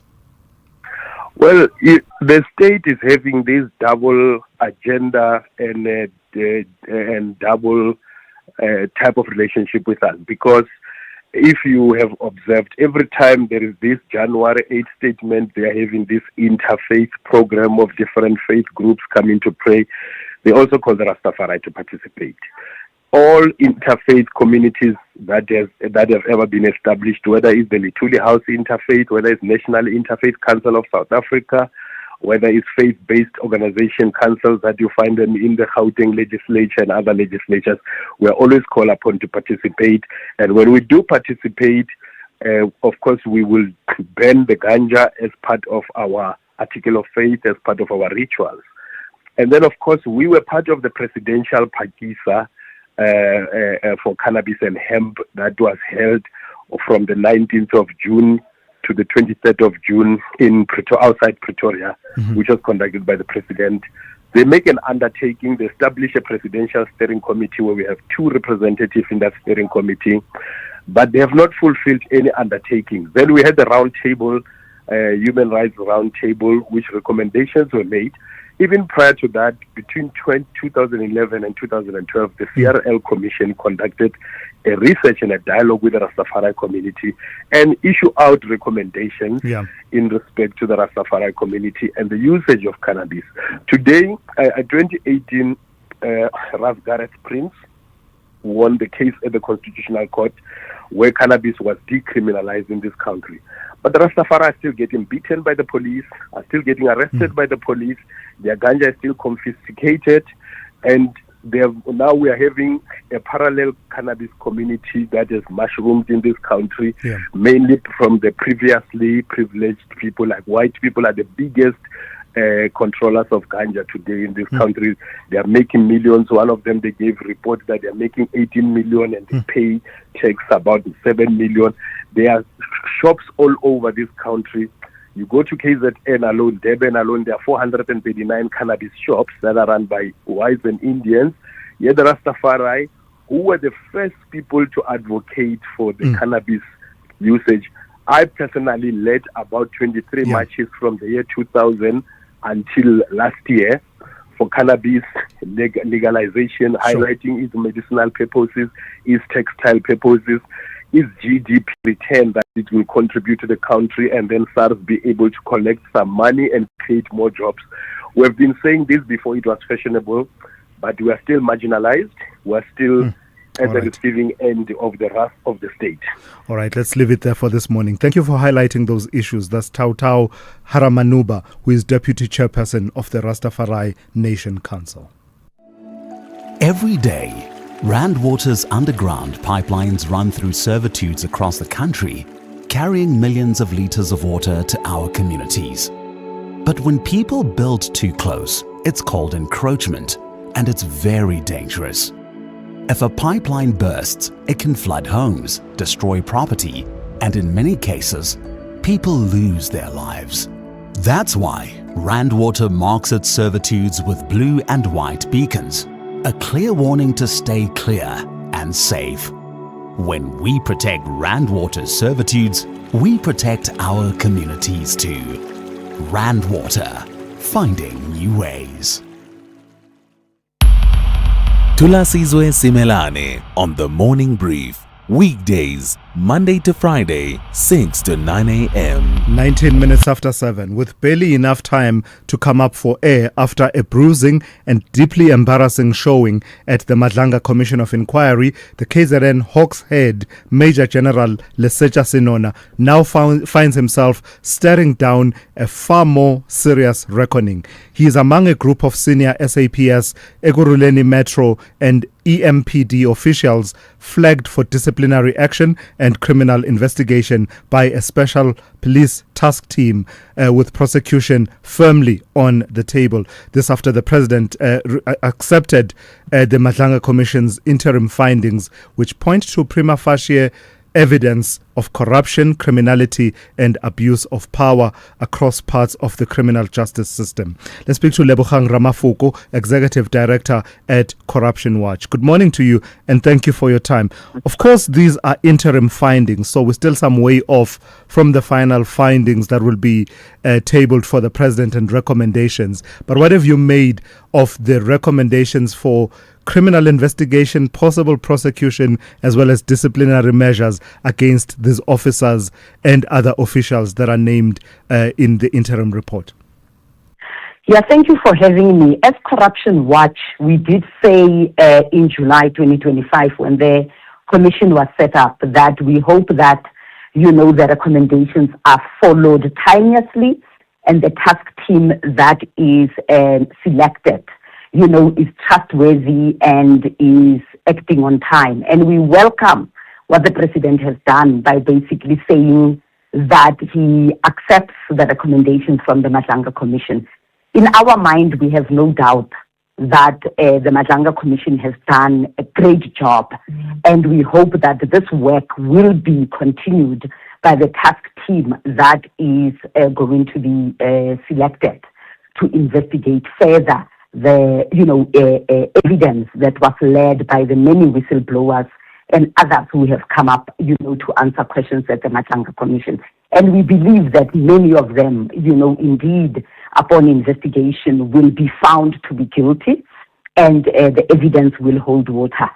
It will depend on whether or not we have trust in the task team, that the task team that will be elected will act on time, it will be credible, it will be trustworthy, and it will be of the caliber of the commissioners at the Madlanga Commission, who have done a really sterling job in really uncovering what has been happening. How much confidence do you have that that momentum won't be lost now that, it's one thing to have a commission of inquiry, inquisitory in its nature, satisfying that need for the public to open up and find out what happened, probing, investigating as well, but perhaps not with the view of presenting as a case to be proven beyond reasonable doubt in court. That work now going to that task team and prosecutors in the NPA. How confident are you that the momentum will be maintained? I think we are cautiously confident, and these are the reasons. Unlike with the Zondo Commission, we are seeing the president act, quite timelessly from the time he receives the commission's recommendations to announcing this task team. That's one. The second thing is that a new head of the NPA has been elected. His track record has been good at the SIU. We are seeing the results of what the SIU has happened, and we hope that, this will be a moment for him to really, really make sure that the NPA, amongst others, basically support, the task team, and they make sure that prosecutions follow. And we don't have the case of what has happened before in other cases investigated by the NPA. We also hope that resources are also given to the NPA to make sure that the investigators present very, very solid cases, before the law. What we are concerned about is when you are speaking about disciplinary action, when the very SAPS, is seen to be completely broken. And so are you going to have the very people who have fingered each other being able to thoroughly hold, disciplinary hearings? Are we going to see people who are giving a slap on the wrist? So I think that is all of this hinges on, the bodies that are going to take this forward, and doing so, without fear or favor, the task team being one that is credible and trustworthy. But I hope that all of us, including civil society, including many other forces, are not going to let their eyes off the hook. As you say, indeed, the work starts now of making sure that we are not only having recommendations, but they are followed through. All right, I've got to thank you for your time this morning. Lebogang Ramafoko is Executive Director at Corruption Watch. The Morning Brief with Thulasizwe Simelane. So at the union buildings yesterday, the familiar fault lines of the country's agricultural sector blurred in an unexpected way as farmers from across the country marched together under the banner of Izwi Labantu. In a rare and unlikely alliance, organizations like the Transvaal Agricultural Union, TLU, stood shoulder to shoulder with a movement backed by the SACP, united by a shared sense that the farming sector is being pushed to the brink. The marchers were demanding urgent land reform, secure title deeds, access to production finance, and decisive action against farm murders, stock theft, and rural criminality. Let's speak to Benny van Zyl, leader of the Transvaal Agricultural Union. Good morning to you, Benny, and thank you for your time. Am I correct in summing it up that way? Were you part of that march, or do you just support from a distance? No, we are not part of the march, and actually I take notice of that when the media contact me, and then we make some comments regarding that march, because there are certain positions they take into that memorandum that we support. And some of the rest, we said we have to discuss that. What do we exactly mean with that? Because from our side, we know that food security is crucial, and we have to do the right things to have sustained agricultural processes ongoing. So new entry farmers should be supported the right way, and they need title deed, that we support them. They need a safe environment, that we support them. When they talk about land reform, I said, let's discuss that. What exactly do we mean? Because until now, the way it has been done for 30 years, the government admitting 90% of the land go out of production. That's not the way it should be done. Taking into consideration in 1995, TLU South Africa made proposals to the government. How can we help new entry farmers to make sure that they are profitable, sustained, and they will be there? But they choose other way around. And then we now got problems with the sustainability of a lot of our farmers. And so we say, yes, let's support the positive things, but some of those things we have to discuss. I want to make a division between ideological approaches and economic approaches. And if it's economic driven, because at the end of the day, the last say everywhere is by the market forces, and we support that, but we should support people to get there, training and that type of thing. So that's our position. So it's not as if we was part of the march and we don't support the whole of the memorandum. But there are good things in it, we actually support that. So there are points of convergence here and there, but also many points of divergence on the issues and approaches to some of the issues. Say a bit more about your concerns about the support for new and emergent farmers. I believe those would be the farmers that are recent beneficiaries, for example, of land reform processes. What concerns you about that? Yeah, I think that we have to make sure that we have, first of all, the right people that can be a farmer. Not everybody can be going to work in any occupation. So you need this passion, this future-driven, this acceptance of responsibility for what you have to do. And then we have to give those people and put them in a position where they can be a farmer with the necessary high-quality support systems. But at the end of the day, we have to make sure that we guideline these people on the road to success on such a manner that in, say, a year or three, the market forces will be decisive if they will still be a farmer. We cannot recapitalize people, and they don't make a failure. But there's a lot of reasons. They perhaps don't have economy of scale pieces of land, stuff like that. Agriculture is too crucial issue in South Africa. We have very marginal agricultural land available in our country, and we have to make sure that we utilize it the best we can. And therefore, I already mentioned that to the DG. We should sit around the table and see what can we do to make sure that new entry farmers have a fair opportunity to make a success, not the way it's been done until now. And that is our concern. We want to help, but then on sound economic principles. Then it's building for the future, because we cannot rewrite the history, but all of us can say, what can we do to make tomorrow a better day? And that should be our focus. And as far as that whole issue, what should be the approach?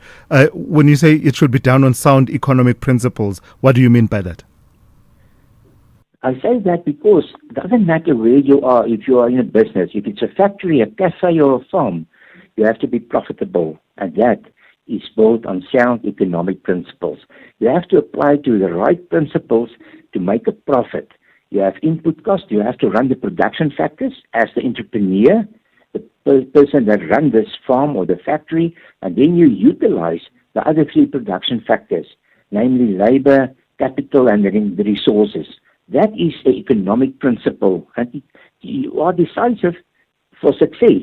Yeah. The mechanism and only thing that they look at, and it's not if I choose it, it choose you. Sure. And that you should be profitable. All right, let's leave it there for this morning. Thank you for your time. Benny van Zyl of the Transvaal Agriculture Union, TAU SA, TLU SA. Let's go straight to Dineo Motaung on standby with the latest news.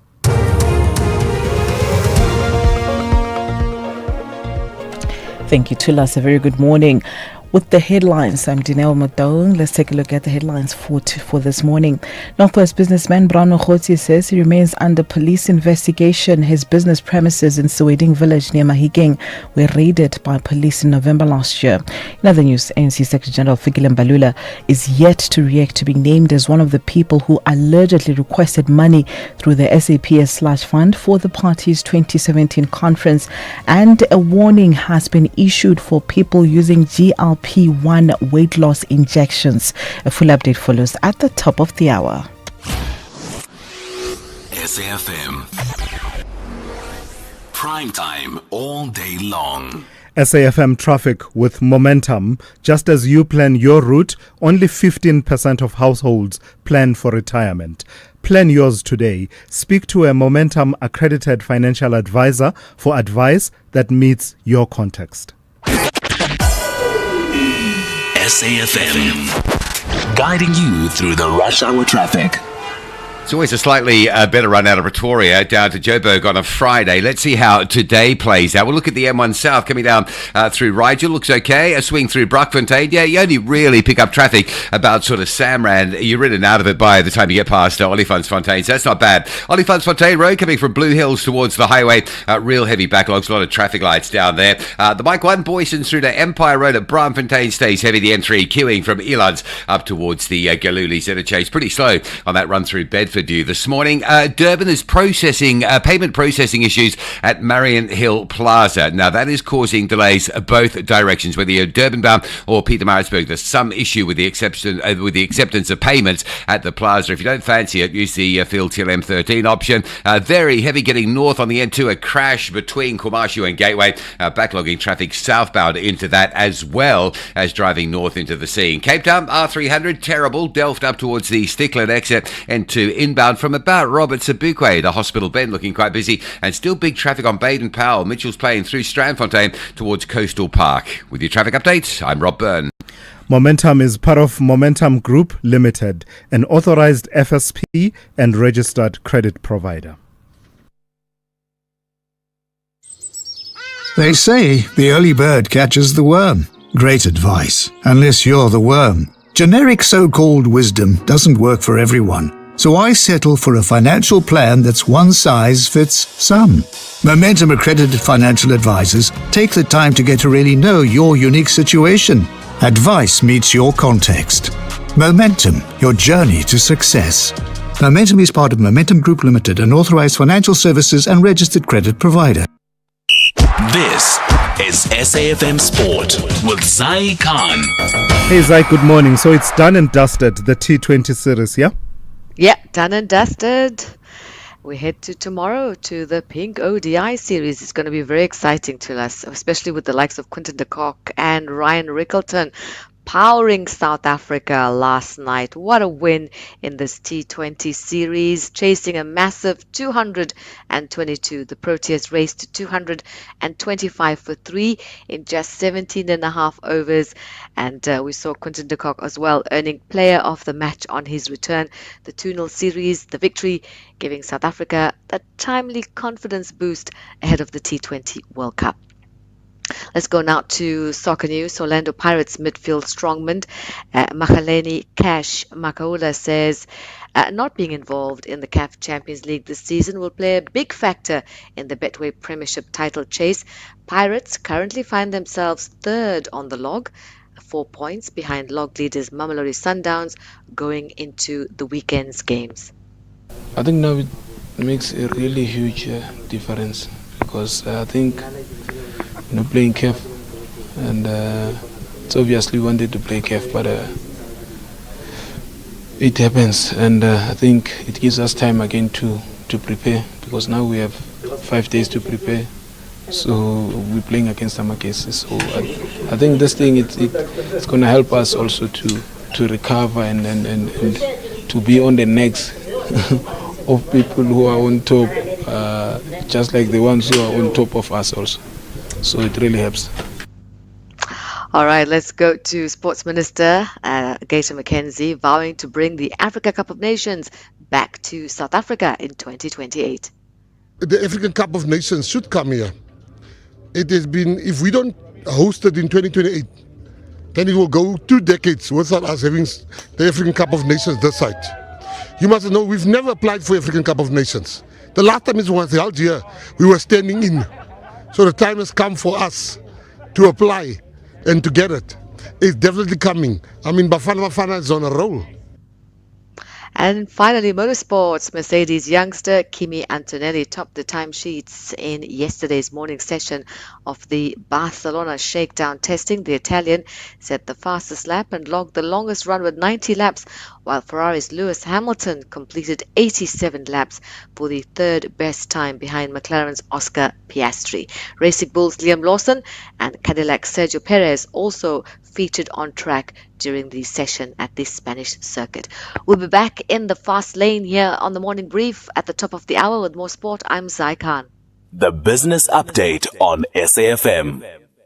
Dowling, good morning to you once again. Let's start with mining. Tell me about Sibanye Stillwater unveiling a cost-cutting strategy. Right? Bit of a difficulty in connecting with Dowling. Let's see if we can sort that out. To hear from Dowling, she'll be covering issues in the mining sector as well as energy regulation, to be specific. But let's start in Dowling with the mining sector. As I was saying, tell me about Sibanye Stillwater and their cost-cutting strategy. So Sibanye Stillwater's new CEO, Richard Stewart, has signaled a shift back to basics, laying out a plan focused on cutting costs, reducing debt, and getting more value from the mines the company already owns. Now, in his first major update since taking over in November, Stewart told shareholders the group will prioritize paying down debt and investing in existing operations rather than chasing new acquisitions. The approach marks a clear change from the deal-heavy strategy of former CEO Neil Furneman. Stewart says the group is targeting 3 billion rands in annual cost savings by 2027 and aims to halve its net debt within 2 years, helped by strong precious metal prices. In platinum, Sibanye plans to extend production at its Rustenburg, Kruendal and Marikana mines. In gold, the focus is on boosting output at Driefontein and making a final decision on Burnstone project later this year. In a further boost, BlackRock, the world's largest fund manager, has increased its stake in Sibanye to about 5%, reflecting confidence in its exposure to gold and platinum amid a strong precious metals rally. So while the rest of us have our tariffs going up, the tariffs are going down for those who are energy-intensive users, such as this smelter. Tell me about these 2 smelters that have had their tariffs lowered. So the industry, the ferrochrome industry in particular, has been given short-term relief of the energy regulator. NERSA approved an electricity tariff cut for the two major smelters. Eskom will lower the price it charges at Glencore, Merafe and Samancor to 87 cents per kilowatt hour, down from 136 cents for the 2026 calendar year. Now, power costs make up a large share of ferrochrome production expenses, and the reduction is aimed at keeping the plants running and preserving jobs. You'll remember that, there were stories, reports late last year of these companies planning to shut down and cut jobs on the back of those high electricity prices. Now, the relief applies only to these two operations for now, with NERSA saying it will consider similar applications from other smelters if submitted. The decision is still subject to government approving a funding mechanism to cover the gap. Regulators were warned that without intervention, more smelters could shut down, threatening thousands of jobs, indirect and direct, and weakening South Africa's position in the global ferrochrome market. I suppose it became a question of the lesser of the two evils in weighing up what to do to try and save jobs and ensure that, we don't see the situation we've been seeing in the steel industry, for example. Yeah. Market update for us in Dowling. How are we looking at this hour? Starting in Asia, stocks taking a knock. The Hong Kong Hang Seng leading those losses, down 1.6%. And this as sentiment somewhat sours on US tech stocks on the back of high capex on AI, and that's spilling over to Asian tech shares. Sentiment on Wall Street also downbeat, with traders digesting earnings while awaiting a big announcement on the Fed chair pick. Futures are in the red. Coming back home, markets retreating as gold pulled back. The Resources 10 complex slipping 0.02%, but the all share managed to eke out some gains, up 0.14%. In currency markets, the rand taking a bit of a dip, but still relatively stable to the dollar. It's at 15.82 to the greenback, at 21.76 to the pound, and 18.86 to the euro. Oil, in the meantime, making gains and on track to close the week positively, currently trading at $67 a barrel. All right, thank you for that, Ntauling. We'll touch base one more time just after 8. Welcome to it. This is season 1 of Playlist happening right here at Maloka, and believe me, it's a party. Set your reminder, every Friday, 9 p.m. Playlist at Maloka is in the building. Like a mother's love, Mama Money is always there for the things that matter most. This back-to-school season, when school fees need to be sent home, trust Mama Money to help you support your family with ease. With fees from just 2%, you can send money to over 70 countries across Africa, Asia, and Europe using the Mama Money app. Get started today. Download the app now, register, and make education happen. Mama Money. Mama makes it happen. Call Thulasizwe now, 086 000 2032. Let me go straight to your calls. Let me start with Mlu out in Durban. Mlu, good morning. Good morning, Thulasizwe. How are you? Very well, Gunjanba. And first. Makojo, I don't know how the president missed the general spear. Yes. I still need to know, I wonder, my brother. You mean in terms of the people against whom recommendations are being made for criminal investigation and prosecution right now? Exactly, definitely. He can't be selective to us. If he was able to put this gentleman, the General Senona, just even immediately before he finished testifying, he put him on. What about the previous one, What about the spear? I wonder if it's from the president's end or from the commission itself. I wonder. And you and I don't have the privilege of seeing that interim report for ourselves. We just have a summary of it coming through from the presidency. Yeah, but that's why at one stage I was advocating, like for a president, the president was able to call the family meetings like during COVID times. Where is he now? Yeah. Where is he now? So that at the end of the day, as a broader society, the broader community of South Africa, who are able to technically engage. They give us an hour to engage directly with you and get answers. There's so many questions that almost all, Yeah, no. So Hey, why Mfowethu. is he playing hide and seek, my brother? Hey, Mfowethu, No, you know the man must man up, my man. that one of availability of the president for media engagements. Yeah, it's the bane of our existence. And thanks for that, Mlu.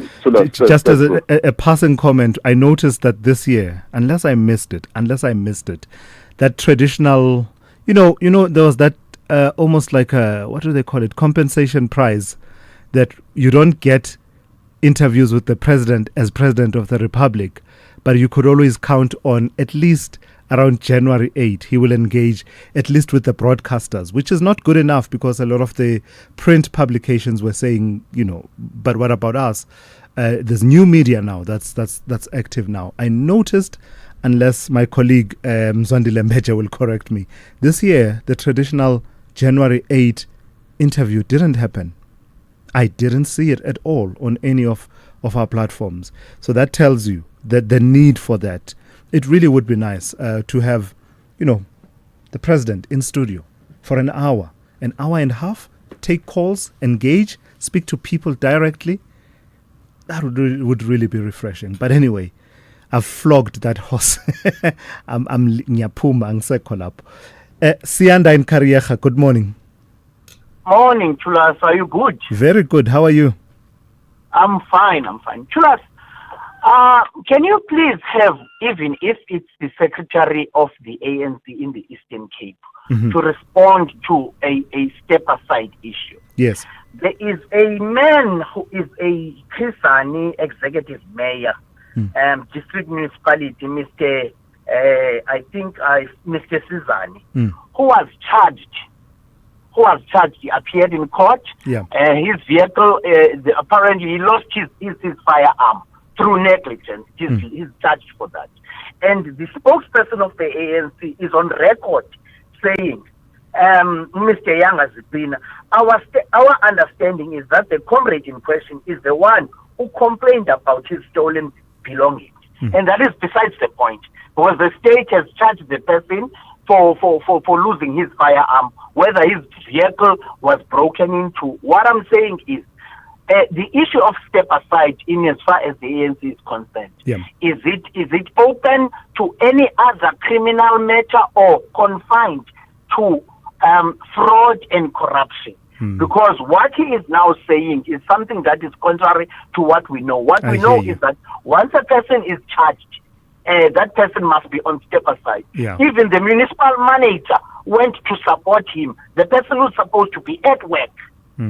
No, I hear you. See, So yes. Yeah, thank you for raising that.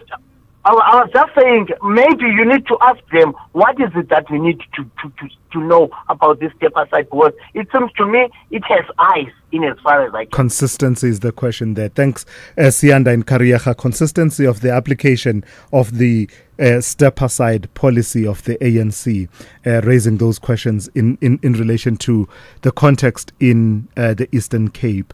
Let's see what we can do by way of getting clarity on whether or not that policy will be applied, because the ANC has been talking quite a lot about that as part of its renewal effort to say they will be enforcing it quite strictly.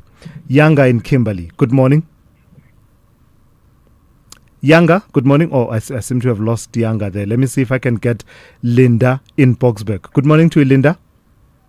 Good morning. Good morning, Bab. Yeah, two things around the Madlanga Commission. Yes. The first thing is that, if I'm not mistaken, General Sibia has not testified before the Madlanga Commission. He's still to go there. He's done the ad hoc committee. Is that correct? Who hasn't? General Sibia. I think you're right. I stand to be corrected. I don't believe he has. Yeah, but remember though, Linda, there are other people against whom action is recommended who also have not appeared before that commission. If that's the point you were going to. Yes, that's why I'm saying maybe it's a bit an anomaly in that the president is acting on the recommendations of the commission. At the same time, the commission is making should the commission be making recommendations about someone who has not even testified before them? Are they not prejudging the matter? There is a confusion there legally. Yeah. I'm really confused about what exactly is happening. Yeah. But the second point I wanted to raise is that if the president is now acting on the commission's recommendations, which suggest that there's been wrongdoing, corruption, criminality, and misconduct, clearly the position of the minister who's suspended is untenable now. Yeah. He shouldn't be remaining as a minister anymore. Yeah, I hear you, Linda, and I've been accused of prejudging some of these issues, so I'd rather hold back. But what I will say is that with the minister, I'm at a point where if the decision were up to me, let me put it that way. Yes. Some of what we're talking about are political decisions that you must make. Do you want a minister who's susceptible to associations with these characters? Some of what you've heard, make a political judgment, make a call. I don't want to take it further than that. Whether or not you cross the threshold of criminal conduct, linkages to whatever syndicates and working and doing their bidding, you as the president of the republic, are you sure this is the person you want? Having seen and heard everything you've heard. That for me that's as far as I can take it, Linda. No, thank you, Thulasizwe. I think you've summarized it correctly. All right, I wouldn't brother. have said it differently. Thank you. That's Linda out in Boksburg. I'll take more of your calls and voice notes a bit later on. SAFM.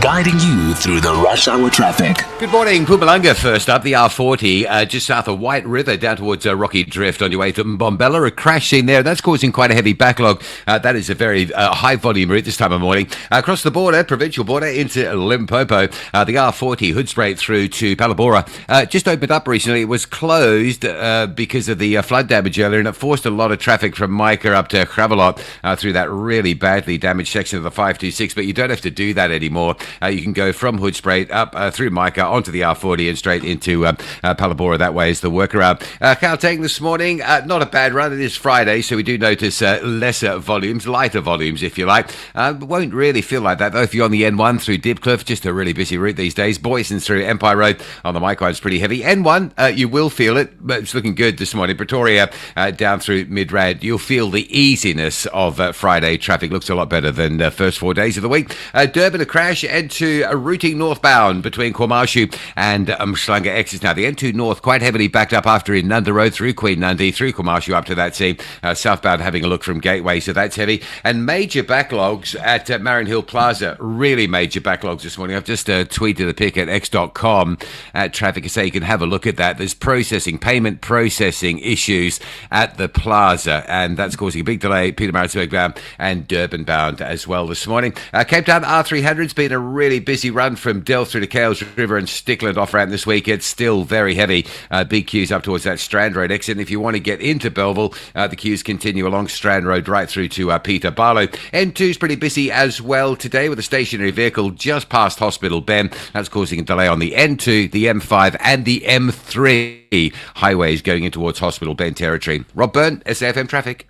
With Outsurance, I'm saving a whole 729 Rand. Another satisfied Outsurance client saving more money every month. 32-year-old Parushka saves 729 Rand a month on her 2020 Haval H2. And after 3 claim-free years, she gets an out bonus. Yes, I'm ready for that out bonus. How much money could Outsurance save you? Get a quote now. SMS out to 30754. That's out to 30754. Licensed insurer and FSP. TCs and information online.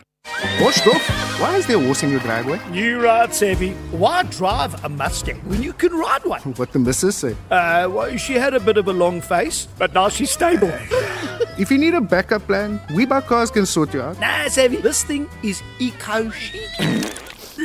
Stop horsing around, cowboy. Rather get one of these from We Buy Cars. What's the horsepower on that thing? More than one, Doff. More than one. Don't be Doff, be savvy. We Buy Cars. Geared for adventure, geared for you. This week we are inviting you to say yes to music that feels close.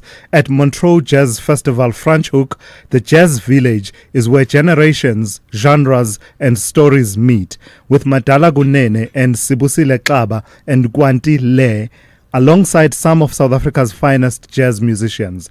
These are the first Jazz Village artists announced, with more performances still to come as the program unfolds. It's all part of a 3-day multi-genre festival where Montreux meets Africa for the very first time. Tickets for the Archers stage are on sale now at ticketmaster.co.za. Jazz Village shows are ticketed per performance. Details coming soon. Say yes. Are we ready for a real conversation?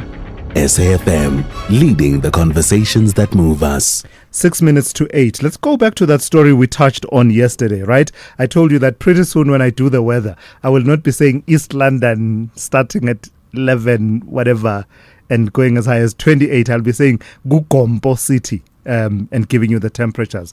And that's because that city will officially be renamed Gugompo City, while Graaff-Reinet will become Robert Sobukwe Town. This after the Sports, Arts and Culture Minister Gayton Mackenzie approved the 21 geographical name changes that had been proposed across much of the country.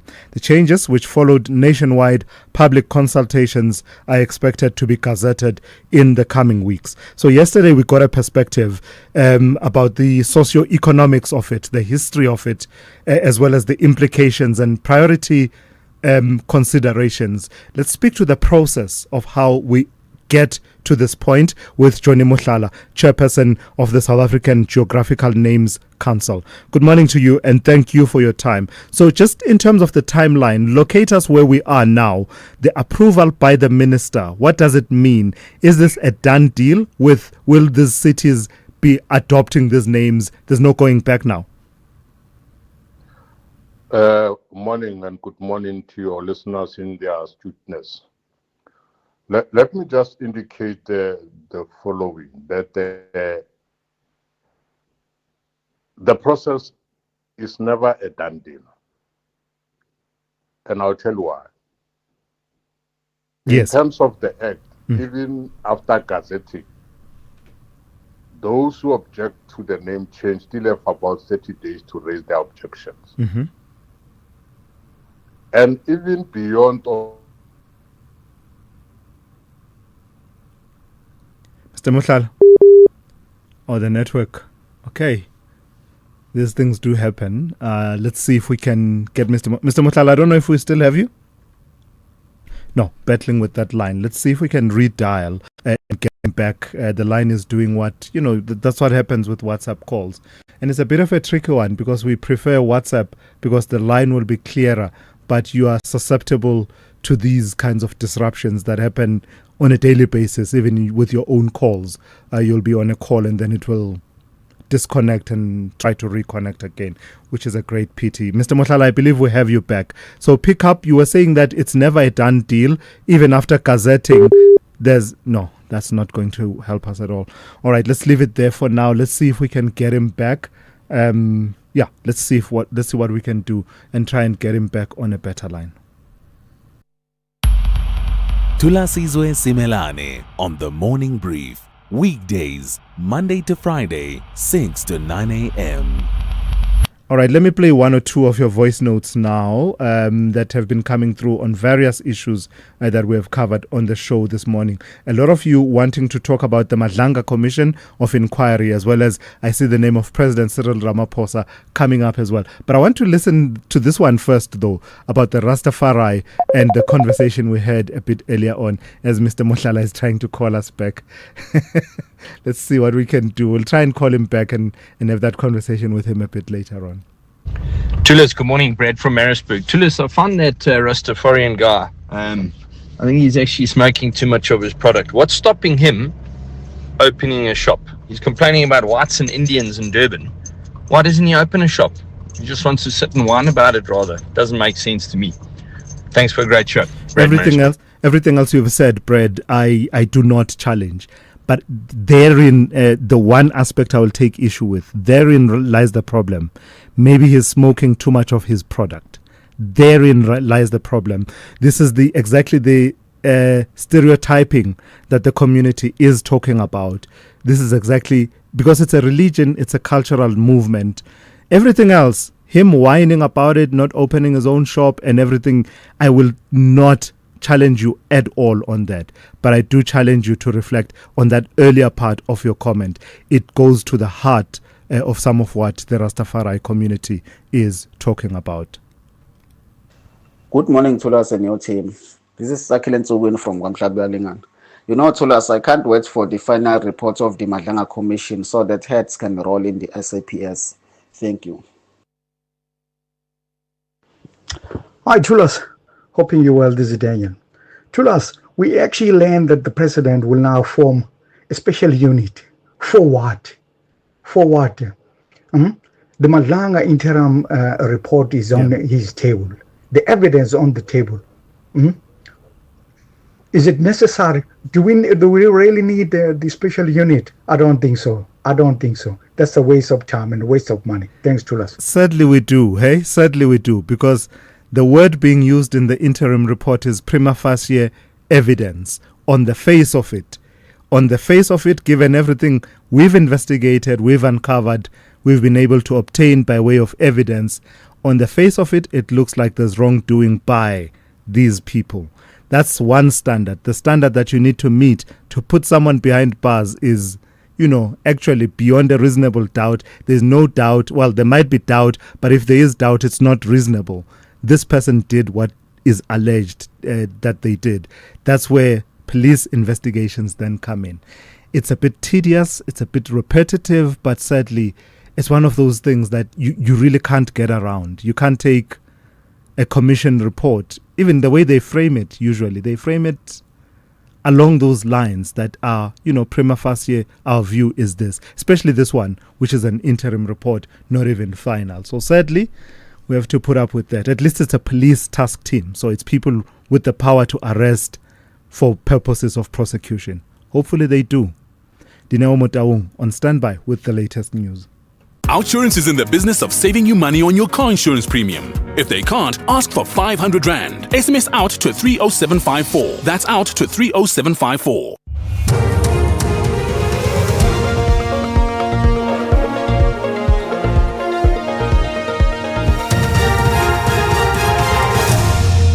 Thank you, Thulas. Top stories: ex-presidents lose recusal fight and warning issued over GLP-1 weight loss injections. Good morning.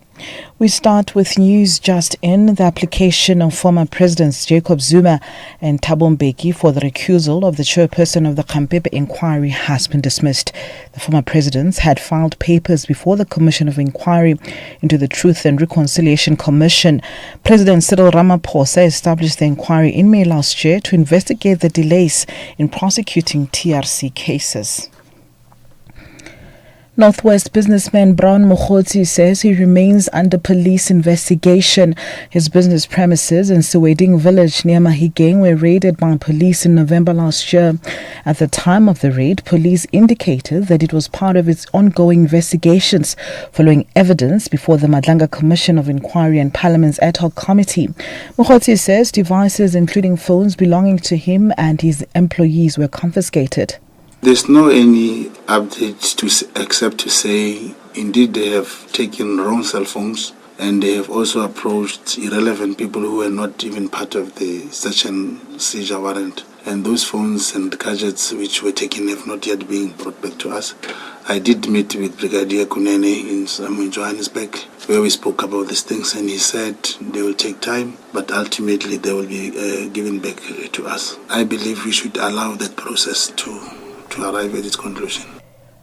ANC Secretary General Fikile Mbalula is yet to react to being named as one of the people who allegedly requested money through the SAPS/fund for the party's 2017 conference. This is contained in the submission of former Section Head of Finance and Administration Services at SAPS Diane Hlongwane to Parliament's ad hoc committee probing concerns around national security. It has also emerged that in 2022, Hlongwane revealed that there was mismanagement of the slush fund despite the confidentiality around it.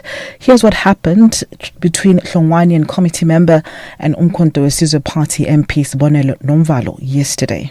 General Stoller was acting at the time. Who was National Commissioner at the time? Yes. Yeah. I'll provide that statement to the committee. So in summary, the statement of General Stoller implicates Mbalula. He says definitely he was part of the plan. Definitely. It says he was approached by Minister Mbalula, and then it goes on and on. So Mbalula approached him to inflate prices so that the ANC conference can benefit. Now the question is, was it the ANC conference or an ANC faction that's going to benefit? I don't know who was going to benefit. And in other news, EFF leader Julius Malema will this afternoon address party members that will start their 3-day meeting in Boksburg, east of Johannesburg. The aim of the meeting is to assess the progress of resolutions of the EFF's 3rd National People's Assembly, as well as plan for the year ahead. The gathering will bring together the party's leadership, including representatives of its provincial and youth command. Lastly, a warning has been issued for people using GLP-1 weight loss injections. This relates to a rare but a real chance of developing severe inflammation of the pancreas, known as acute pancreatitis. The warning follows a specialist doctor's call for more research to be conducted on whether there's a link between the jabs and the increase in gallbladder removals. The number of such surgeries that the National Health Service in England recorded in the period 2024 to 2025 was the highest over the past decade. Ahmed is the president of the British Obesity and Metabolic Specialists Society. In our clinical practice, we are seeing when we meet patients who are coming to us with gallstones, we ask them, have you done anything recently, anything different? And interestingly, some of them do mention that they've been using weight loss injections. So there appears to be an association, at least, between using weight loss injections and developing gallstones, but clearly this area needs further research to find out if it's causative or not. Recapping the top story at 8, the application of former President Jacob Zuma and Thabo Mbeki for the recusal of the chairperson of the Khampepe inquiry has been dismissed. Headlines at 8:30 for SFM News. I'm Dino Mutau. Outsurance will go out of their way to try and save you money on your car insurance. If they can't, ask for 500 Rand. SMS out to 30754. That's out to 30754. Outsurance is saving 27-year-old Liam big bucks on his car insurance. Saving so much every month, around 640 Rand. That's an awesome 640 Rand saving on Liam's 2024 Ranger. And after 3 claim-free years, he gets an out bonus. Definitely getting a lot out. Get a quote now and see how much money Outsurance could save you. SMS out to 30754. That's out to 30754. Licensed insurer in FSP. TCs and information online. Very good morning. In your SFM sports headlines, the URC Derby weekend could be historic for South African rugby, with all 4 local franchises chasing a top 8 breakthrough. And in cricket, the Proteas women coach Mandla Mashimbi is reshuffling his squad for the Pakistan series. All the details just before 8:30. SAFM, guiding you through the rush hour traffic. Good morning. Heavy traffic around the Braamfontein side of Joburg. That includes the Mike 1 and M2 approaches into Crown. Both of those routes heavy, and then all the way up the Mike 1 up to Empire Road. A lot of traffic lights down along Empire Road coming in through sort of Auckland Park into Braamfontein as well. If you're heading for the Mike 1 on Empire without those traffic lights, it's pretty heavily backed up. Route 1 through Midrand coming from Pretoria, pleasurable this morning. No major problems there. Major delay alert, Marion Hill Plaza. Payment processing issues, long queues. Trucks and vehicles stuck going out to Peter Pietermaritzburg or coming into Durban. You may want to just reroute yourself field till M13 as the alternative route to avoid the plaza this morning. It's very heavy. N2 North, a crash between Komashu and Umhlanga, heavy both ways into that side of Durban. Mpumalanga, collision scene between White River and Mbombela, causing delays along the R40 coming south down by Rocky Drift. That's a heavy one there. Cape Town, R300, still jammed back towards the Van Riebeeck Road exit, and a breakdown at Hospital Bend means the N2, M3 and M5 highways heading for the bend, all under pressure. With your traffic update, I'm Rob Byrne.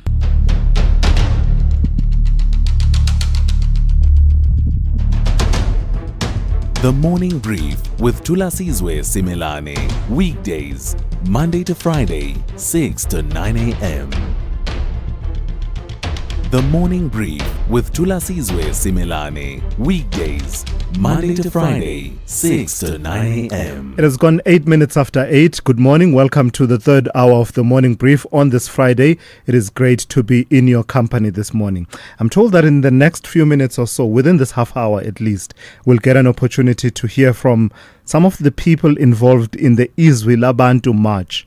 Remember earlier on we heard from the TLUSA, and now we'll be able to hear from the people that were involved in the actual march to union buildings about the issues that they are raising, about issues of land reform in this country. So we'll see if we can get to that interview within this half hour. But I do want to read back, as I always do, some of your messages that you've been sending. Mr. X in East London, as I say that disappears on me. Mr. X responding to Brad, the caller earlier on, talking about how the person that I was interviewing from the Rastafari community, instead of complaining about the industry being dominated by white South Africans, Indian South Africans, why don't they start up their own shop, etc. And then Mr. X in East London says to Brad, does he know that you need about 20 million rand to farm cannabis for commercial purposes? The shops sell oils and other supplementary products. They don't produce. Rastafari has been producing weed for both cultural use and for textile and other herbal uses for medicinal purposes. And this is what's blocking the Rastafari from producing, because the license is ridiculously expensive. I only giving rights to the capital advantaged people who only see it for the profit it can generate, says Mr. X in East London. Interesting perspective there. And also asking on a separate note, Mr. X also asking, does the Ministry of Sports, Arts and Culture fund the name changes? Buffalo City does run out of money to the point that the street lights have to wait for a few financial years to be done, says Mr. X in East London. So that's an interesting one about who funds those changes that need to be done. And then Geja in KwaZulu-Natal says, can you invite the Minister of Public Works and Infrastructure for the following questions? What are the timeframes for his department to issue a POA for housing development purposes? POA? I'm not great with acronyms. I wish you had explained what that is. Is there any accountability in his department? I've observed arrogance and laziness from his department, particularly KZN, regional office, and some national staff. It takes 2 months just to acknowledge a letter sent to the Department of Public Works and Infrastructure by another department's HOD. Then Jen earlier on sending a message saying, so Malusi Gigaba got a doctorate from University of Joburg. I hope they share his thesis so we can check if it's a ChatGPT thesis. UJ needs to be investigated. Jen, you and I, our views always, not always, a lot of the times converge on many things. But on this one, I would say, you are being a bit unfair on Malusi Gigaba. The details of his thesis have actually been shared from around July 2025 when he was about to graduate. I'm looking at the website. It says, Dr. Gigaba's thesis looked at the role of South Africa's state-owned enterprises, particularly Eskom and Transnet, in achieving commercial and developmental objectives. It evaluated the influence of international experience on SOE effectiveness, assessed the governing policy framework, and identified factors hindering progress. Make the commentary you make about the problems he's facing with the law, his appearance in court that's imminent, that being linked to his time in government as minister. Make that commentary. But in terms of his academic credentials and whether or not he deserves the doctorate, read it first, engage with it, and then form your view after having done that. So that's all I would say to you in response to that. Then lastly, let me read this one from TG, who says, the authorization by the President for the formation of another unit to investigate the corruption allegations against the senior police officers is not going to help us, as majority of our police officers are corrupt and only a minority is clean, and tasking for another unit is an attempt to protect Mkhunu and Sibiya and others, as both guys did not give truth during the Madlanga Commission, and to say nothing was found against them is a political decision, as this is not true, and both men must be removed and investigated for corruption and defeating the ends of justice, or else we are far from getting the truth, says TG there. All right, let's leave it there for now. We can continue the conversation if you call me on 086 000 2032, or you can send me a WhatsApp voice note on 0614 104 107. This message is brought to you by Eskom, redefining for a better future. Are you running a business? Every rand counts. Save electricity and cut costs by switching off lights, computers, and air cons after hours. Use energy-efficient lighting and equipment and make saving electricity part of your daily routine. Smart energy habits mean lower bills and greener business future. Let's power success efficiently. Let's use electricity wisely. Eskom. You are listening to the Morning Brief with Thulasizwe Simelane. 14 minutes after 8. So the Food and Allied Workers Union, FAU, along with other unions, visited several restaurants in Gauteng on Wednesday, and they've come out of that experience accusing those restaurants of violating labor regulations. The unions allege a raft of practices, including that the restaurants are failing to pay the prescribed minimum wage, not providing employment contracts, overworking staff, and employing undocumented foreign nationals. Part of the team that went out and was part of that has been Dominic Martin, who is from the Food and Allied Workers Union and is media and communications officer at the union. Good morning to you, and thank you for your time. What prompted this visit for you to undertake this oversight over the restaurant industry in Gauteng? Good morning, Thulas.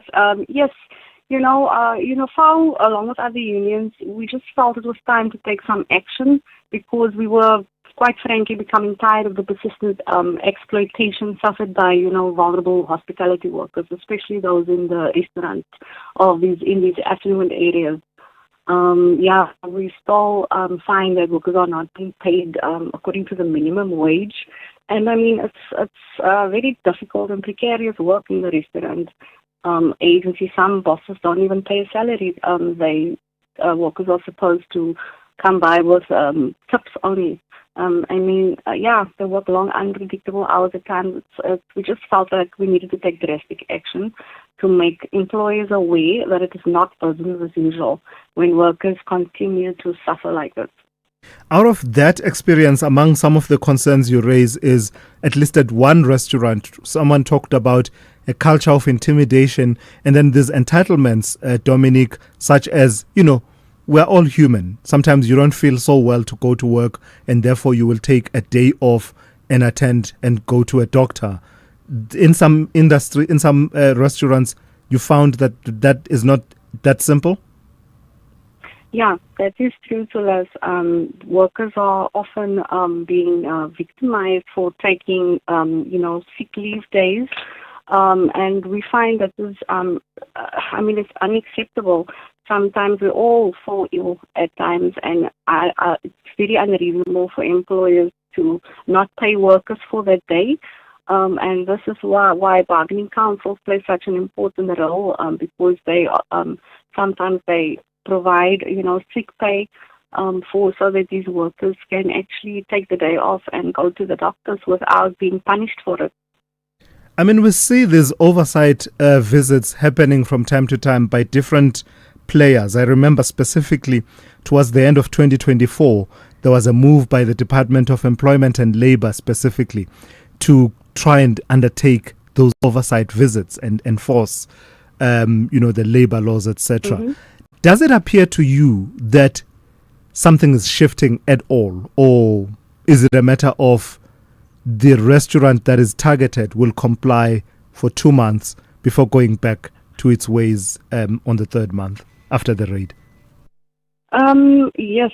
In most cases, once a restaurant has been given a compliance order, they will tend to follow, for a few months. They want to follow the order for a few months or so. But yeah, most of them tend to fall back and regress into violating the labor legislation again. So now you've undertaken this oversight. What's next? What are your next steps to try and move the conversation forward? Well, we ourselves felt that it's important also that customers need to know how restaurant workers are being treated by their owners. And the strange phenomenon is that lots of complaints come from restaurants in affluent areas like Edenville, Sandton, and Bedford who don't want to adhere to compliance orders.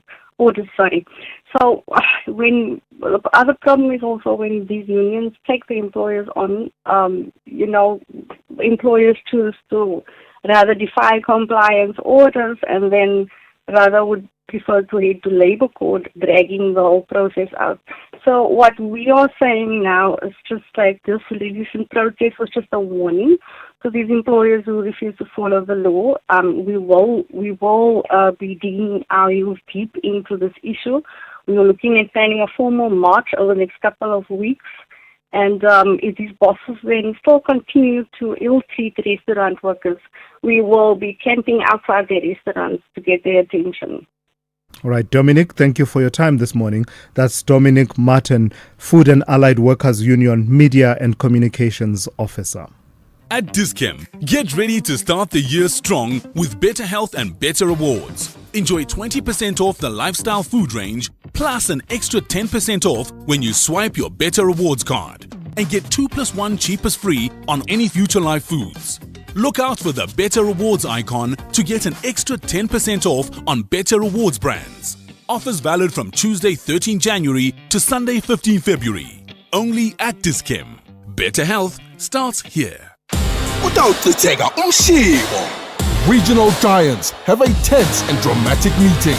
Amakosi tackles Zigamambo. This is the CAF Confederation Cup. Experience the Southern African Derby, Kaizer Chiefs versus Zesco United, this Sunday, 1 February at 2:30 p.m. Live on SABC Plus and SABC One. Then on SABC radio stations at 3 p.m. Proudly brought to you by SABC Sport. For the love of the game. SAFM values your views. Be an active citizen. 21 minutes after 8. Let's go back to that conversation that we started earlier on about the march to the union buildings, where fault lines, the familiar fault lines of the country's agriculture sector blurred somewhat. There was a convergence of interests as well as, a divergence here and there on some of the issues and approaches. But the bottom line is there was a march under the banner of Izwi Labantu. And the whole point of that march, supported in part by a host of other organizations, including the SACP, and they were talking about the sense that the farming sector is being pushed to the brink, much as demanding urgent land reforms, secure title deeds access to production finance, and decisive action against farm murders, stock theft, and rural criminality. So let's get the perspective of Melissa Davids, who is from Izwi Labantu Forum, the Gauteng leader, joins us now. Good morning to you, Melissa, and thank you for your time. Just in your own words, who is Izwi Labantu? Who are the component organizations, individuals that make up Izwi Labantu, and what is the cause that you are seeking to champion around the agricultural sector? Thank you so much for having me on your show. Good morning to you and the listeners. So, Izwi Labantu Forum, the purpose for Izwi Labantu Forum is guided by the visionary principle of the Freedom Charter, right? Particularly the clause that declares the land shall be shared amongst those who work it, and the people shall govern. And the government's own commitment that we leave no one behind presents which is presented in the memorandum of demand. So Izwi Labantu Forum in a nutshell is dealing with governance, litigation, service delivery, and basically being the voice to the voiceless. So you marched to the union buildings. Talk to me about what was the heart of your grievances that you wanted to table to government. Okay, so the march was prompted by growing frustration, as you could see yesterday, if you followed the process, and that is from farmers and rural communities who are really struggling with lack of support, rising costs, stock theft, violence, delayed land processes, and also funding that never reaches the intended beneficiaries. Farmers have also raised these concerns for the longest of time, with little to no change on the ground. And when I say little, it means these officials and the government delegates went out but still never came back to the ground and to give amicable solutions to the farmers' problem. Taking action now for us, as you saw yesterday, was important because the situation is becoming unsustainable. Farms are closing, food security is at risk, as we can see now with the foot and mouth disease, and communities are suffering. So the march was called for urgent intervention before the condition even worsened. And I saw that this point about funding not reaching the intended beneficiaries and farmers, especially recent entrance into the industry, was a particular sore point for you. How does that manifest? You know, when we speak about the funding and things that don't reach the farmers, we are looking at the broader issue where the agricultural sector has been made slush fund for officials, right? Millions are withdrawn from government through third parties like the organizations, but it never reaches the farmers. That's why we were there yesterday. So if that cancer can be cut out, all farmers will get what's rightfully owed to them. And the farmers just demand to see the list of the state land and who the beneficiaries are and how much money has been given to them, because clearly, as per the march yesterday, the farmers that was there don't benefit anything from the department or government. And so perhaps you'll be able to talk to this, Melissa, or not. It's a point being raised about the Gauteng MEC for agriculture, MEC Ramokgopa, and the concern about, in the response to foot and mouth disease, there's a diversion of funds. Talk to that point, if you can. So I'm not very intellectually inclined with that point, but there's one thing I can tell you for free. The one farmer mentioned yesterday, and he said, 2022, his livestock was vaccinated and he cannot sell, he cannot operate, but the department or government is still expecting to collect revenue like rent from him. So that is basically crippling all farmers. And I've asked the question yesterday to the Minister of Agriculture, what is in the vaccine that will now be given to the livestock? And that question was unanswered. So if that vaccination is also going to stop or stagnate the farmers to actually sell their livestock, then what is the reason of even doing it? All right. Lastly, then, among the core grievances as well, Melissa, was about the demand for immediate and equitable access to land. Does it feel to you as if that agenda has been put to the back burner? And if so, how do we reignite it? How do we bring it back into focus? So if you look at our demands, which was contained in the memorandum that was handed over to the government, the key demands include rooting out corruption in agricultural funds, right? Fair land access and issuing of title deeds. Why are they delaying in giving the title deeds and giving proper support to farmers? Why are they not protecting the farmers against attack, stock theft, and fair wages? I don't see this happening overnight, because there was a farmer there that mentioned he's been going back and forth for 12 years and he is simply just working on the farm. He's not even a farm owner, and the struggle is real. So I really honestly don't see this unfolding in anytime soon, but we are hopeful and we are prayerful that it will actually eventually happen, even if it's not immediately. Yesterday, we've handed over the memorandum because we've been waiting for the deputy president who never pitched up. So we've handed the memorandum of demands over to the deputy ministry in the presidential office, if I'm correct. All these titles really confuse me because they are there for nothing. But anyway, we are having a meeting within 7 days, right, for a way forward. Yeah. And one of my demands that I made personally was that we have an immediate, short-term and long-term plan for these farmers, because we cannot have continuous meetings that gets postponed by them, which to us it's cancelled because they would postpone a meeting like the one of last week, which cost us a lot of money.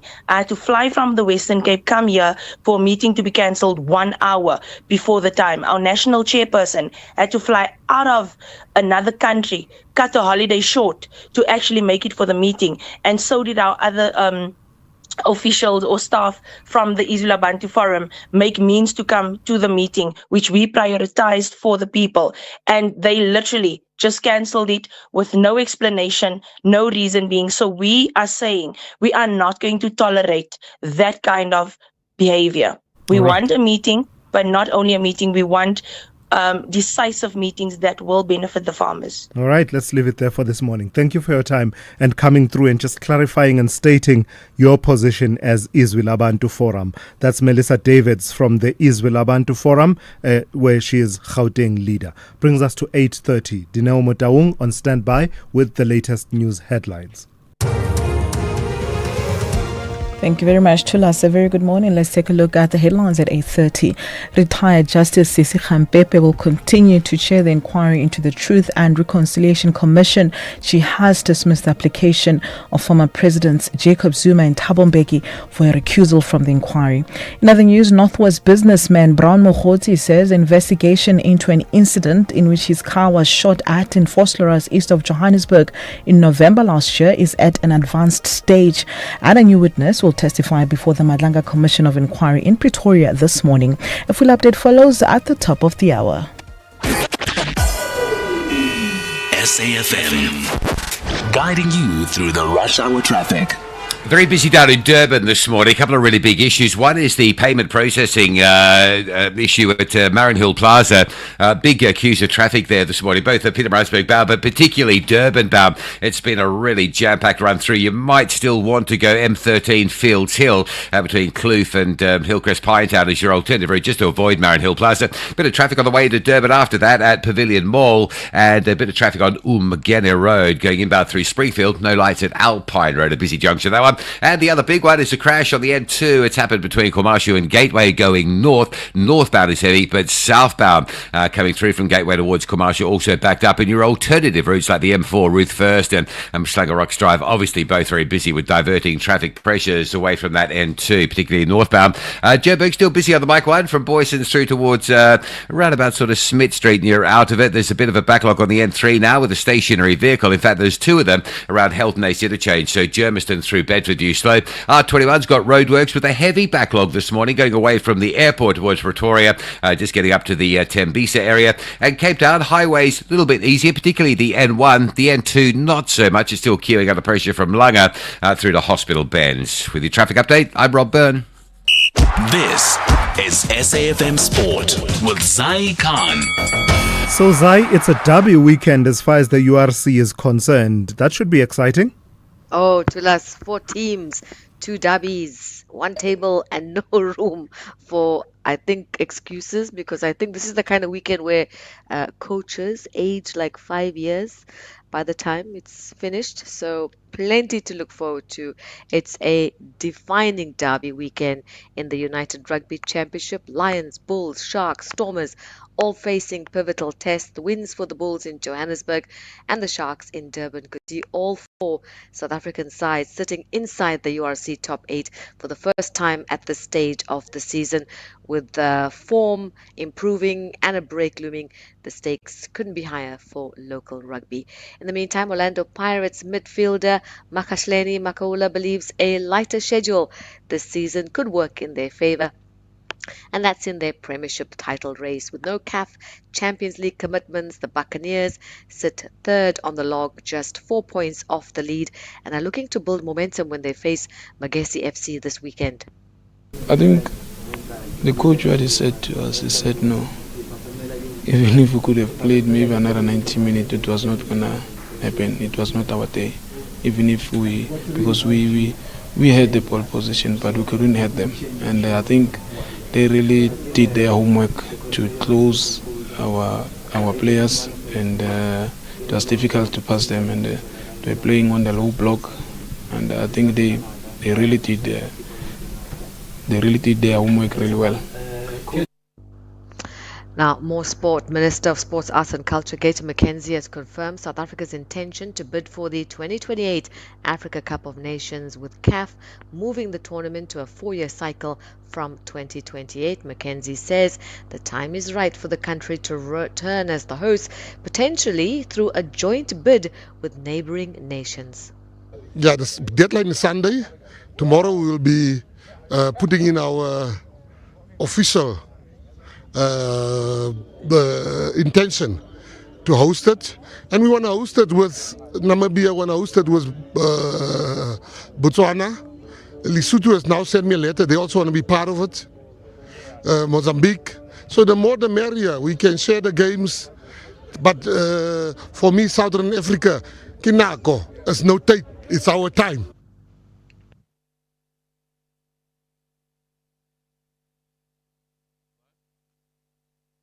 Let's go now to some more news with cricket action from last night. Quinton de Kock carried his blistering form into international cricket, smashing 115 of just 49 balls at Supersport Park in Centurion to seal a 7-wicket win and the T20 series for South Africa against the West Indies.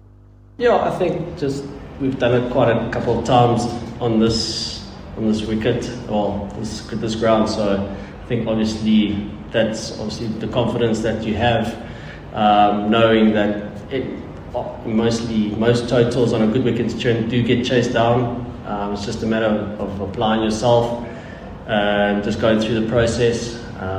So yeah, that was pretty much it. I think just over the years of doing it here specifically, just had the confidence and just going about our business. More cricket. SA Under-19 coach Malibongwe Maketa has admitted they just didn't click into gear at the ICC Under-19 World Cup in Namibia and Zimbabwe, leading to the poor performance at the tournament. Yeah, very, very disappointing. The way we really handled the tough moments. That's probably the glaring moments of the whole campaign. We had moments where, in most games, we had moments where we could really, really wrestle the game and bully and take control of the game. And unfortunately, in those tough moments, we were not up for it. And that's probably the biggest disappointing thing about the whole campaign. And finally, tennis. Let's head down under, where Carlos Alcaraz and Alexander Zverev are still locked in a battle at the Australian Open semi-final. Alcaraz leads Zverev 2-1. Alcaraz taking the first set 6-4, edging the second in a tie-break 7-6, and they level at 5-all in the third set at the Rod Laver Arena. That's your sport on the morning brief. John Hedeka will serve it up some more around 12:30. I'm Zai Khan. As the nation seeks answers, SAFM brings you live, uninterrupted coverage of Parliament's Ad Hoc Committee investigating allegations made by KwaZulu-Natal Provincial Commissioner, Lieutenant General Nhlanhla Mkhwanazi. You can also stay up to date with the Judicial Commission of Inquiry into criminality, political interference, and corruption in the criminal justice system. Stay informed, stay connected. Tune in live on SAFM 104 to 107 and follow the coverage across our digital platforms live on Facebook, X, and YouTube at SAFM Radio. SAFM, leading the conversations that move us.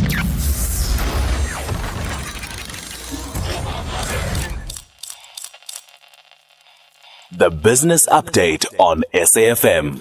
Let's say good morning once again to Ndauling. Ndauling, let's start with news to do with monetary policy. The SARB has followed suit from the Fed, standing pat on rates. So caution seems to be the name of the game for now, Thulas, with the South African Reserve Bank keeping the repo rate unchanged at 6.75% as it navigates domestic risks and mounting global uncertainty. Governor Kganyago warned of what appears to be a rupture in the global political order, adding that 2026 has begun with a fresh wave of shocks and new threats to central bank independence. Announcing the decision after the MPC's first meeting of the year, Kganyago said electricity tariffs and food inflation, particularly meat prices affected by the foot and mouth disease outbreak, remain key risks. Interestingly, 2 MPC members voted for a cut, while 4 favored a hold, further showing that there is room for easing as inflation remains close to the target and as the rand strengthens. What I found even more interesting was the governor's comments on growth, saying risks to growth are to the upside, which is not something you hear from the governor on a regular. He seemed very optimistic about the local economy, with the central bank pegging growth at 2% in the medium term. Yeah, no, it's for a change, hearing him being the one who talks more optimistically as opposed to giving us that reality check of where we stand as far as the growth trajectory is concerned. Tell me about the Competition Commission and the decision that they've made around the Premier RFG tie-up. So Premier is set to cement its position as a heavyweight in SA's food sector after the Competition Commission gave the green light with conditions to its proposed takeover of RFG. Now, the share swap deal unveiled in October will combine 2 major FMCG players into a group generating close to 30 billion rands in annual revenue, narrowing the gap with industry leader Tiger Brands. Now, the Commission said the transaction is unlikely to lessen competition, but attached public interest conditions to address employment and transformation concerns. Both companies have agreed not to retrench any employees for 3 years from implementation of the deal, while Premier will increase spending on enterprise and supply development over the same period. Premier owns brands such as Blue Ribbon, Iwisa, and Snowflake, while RFG produces Rhodes Quality, Bull Brand, and Squish.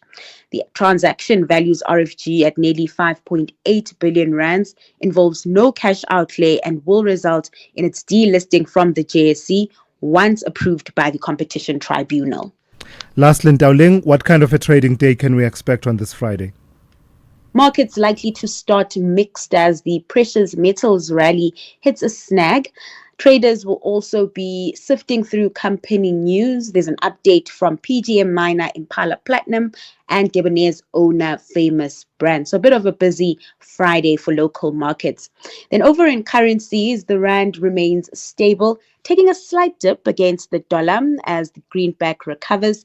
It's trading at 15.88. To the pound at 21.83 and at 18.93 to the euro. In commodities, oil is on track to close the week in the green, sitting at $67 a barrel. Then back to equities, markets taking a breather after a busy week of earnings and central bank moves. Caution remains as U.S. traders await President Trump's announcement on the next Fed chair pick. U.S. futures in the meantime in the red. A similar mood playing out in Asia with stocks on track to close the week in negative territory. All right, Ndauling, thank you for that. Ndauling Lechela has kept you updated on business, economics, and the markets throughout the 3 hours. Get Barter school shoes at Spar for 75 Rand when you spend 350 Rand or more and swipe your rewards card. Buy 1 kg Kellogg's cornflakes for 69.99 plus 150 megs free data on Spar Mobile. Or 100 gram Danone Nutri-Day smooth yogurt, 6-pack, excluding fruit, any 2 for 32 Rand plus 100 megs free data on Spar Mobile. Price is valid from 20 Jan till 8 Feb while stocks last. Only at Spar. T's and C's apply. The Billy Goats are hunting for 3 points in their own backyard to find a suitable position in the top half, while Wolves believe only victory can unlock the door to comfort. This is the Bundesliga, football as it's meant to be. Catch FC Köln versus VfL Wolfsburg on Friday, 30 January at 9:30 p.m. Live on SABC Plus and SABC Sport on DTT Channel 4. Proudly brought to you by SABC Sport.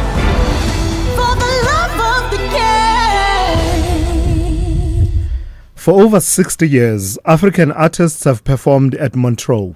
Now Montreux comes to Africa. Say yes to Montreux Jazz Festival French Hook, presented by Nedbank, a 3-day multi-genre celebration with 2 stages, African voices and unforgettable collaborations. From Salif Keita on the Arches to Madala Kunene and Sibusile Xaba in the Jazz Village, this is music with depth and connection. Tickets for the Archers stage are on sale now via ticketmaster.co.za. Say yes. The Morning Brief with Thulasizwe Simelane.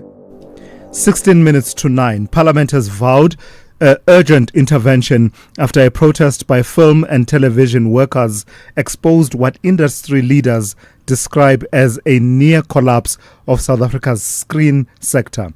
The Save SA Film Jobs protest outside Parliament in Cape Town forced lawmakers to acknowledge deep administrative failures and commit to emergency talks with government and industry stakeholders. Let's speak to Hungani Ndlovu, who is the Media and Communications Executive Member of the South African Guild of Actors. Good morning to you and thank you for your time. When we describe the situation as near collapse, what do we mean? Why does South Africa's film industry need saving? Morning, and morning to your listeners. Thank you so much for having me. I think when we discuss the collapse, we look at essentially an industry that is not regulated. So by virtue of that, we have rife exploitation. And I think as a nation, we are very familiar with the kind of situations that actors experience within the industry. You're looking at some of our veterans who we see posting on social media asking for donations.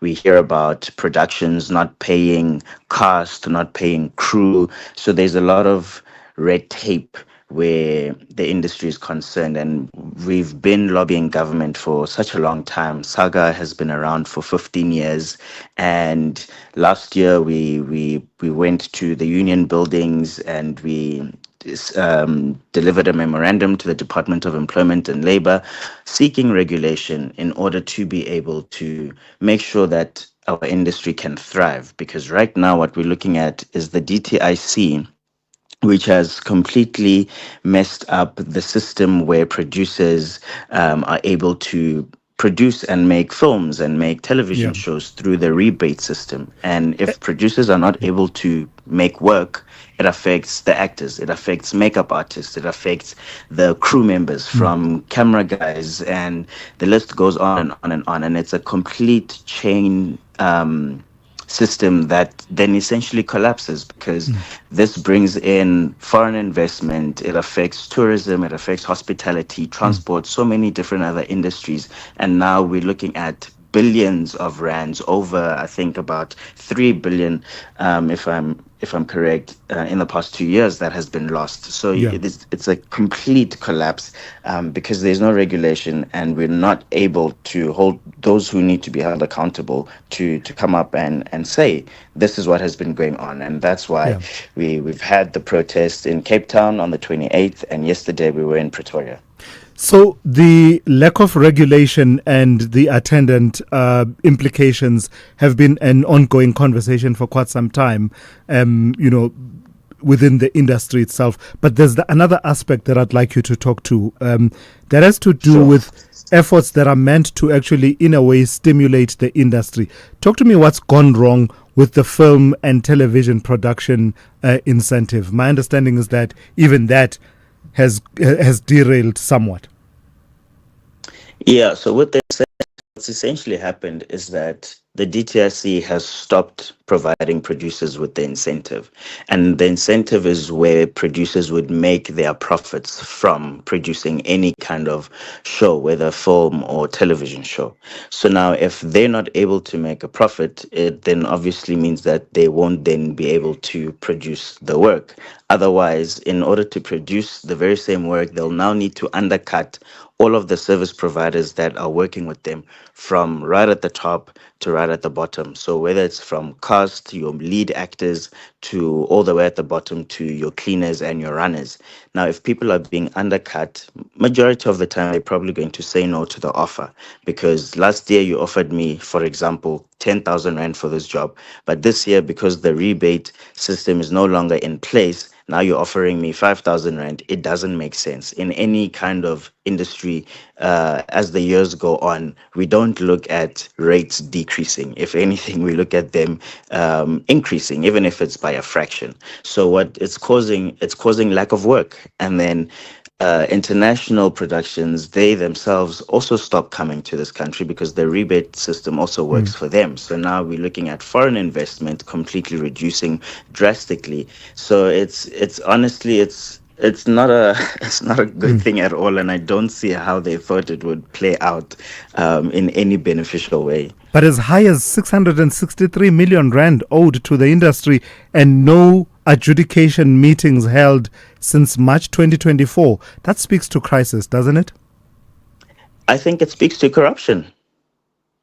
I mean, it's what can we do, the people on the ground? You know, we can knock on doors, we can shout, we can march, we can scream and post things on social media, and there's only so much we can do. But if the doors don't get opened, if other departments like Department of Sports, Arts and Culture don't come to our aid, or Department of Employment and Labor don't come to our aid, what can we possibly do?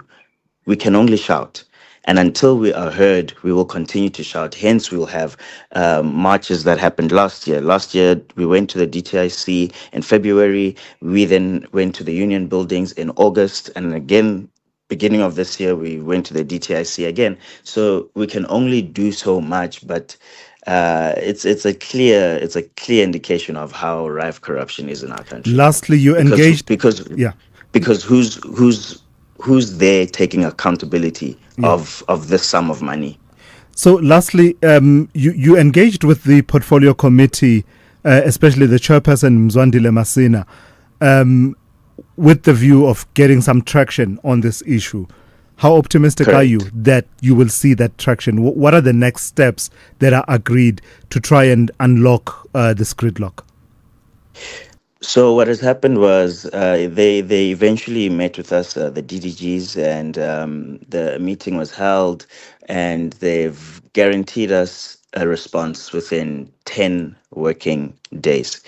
Now we wait for these 10 days to pass, and hopefully we get a response and see what kind of forward momentum we'll have. But we also have the Gazette that has come out from the Department of Employment and Labor, and we're hoping that these kind of things can give us a little bit of hope and a little bit of encouragement to know that there is something positive that can come out of this and not just lip service. Yeah, all right, let's leave it there. That's actor Hungani Ndlovu, who is a member of the South African Guild of Actors, where he is the media and communications executive.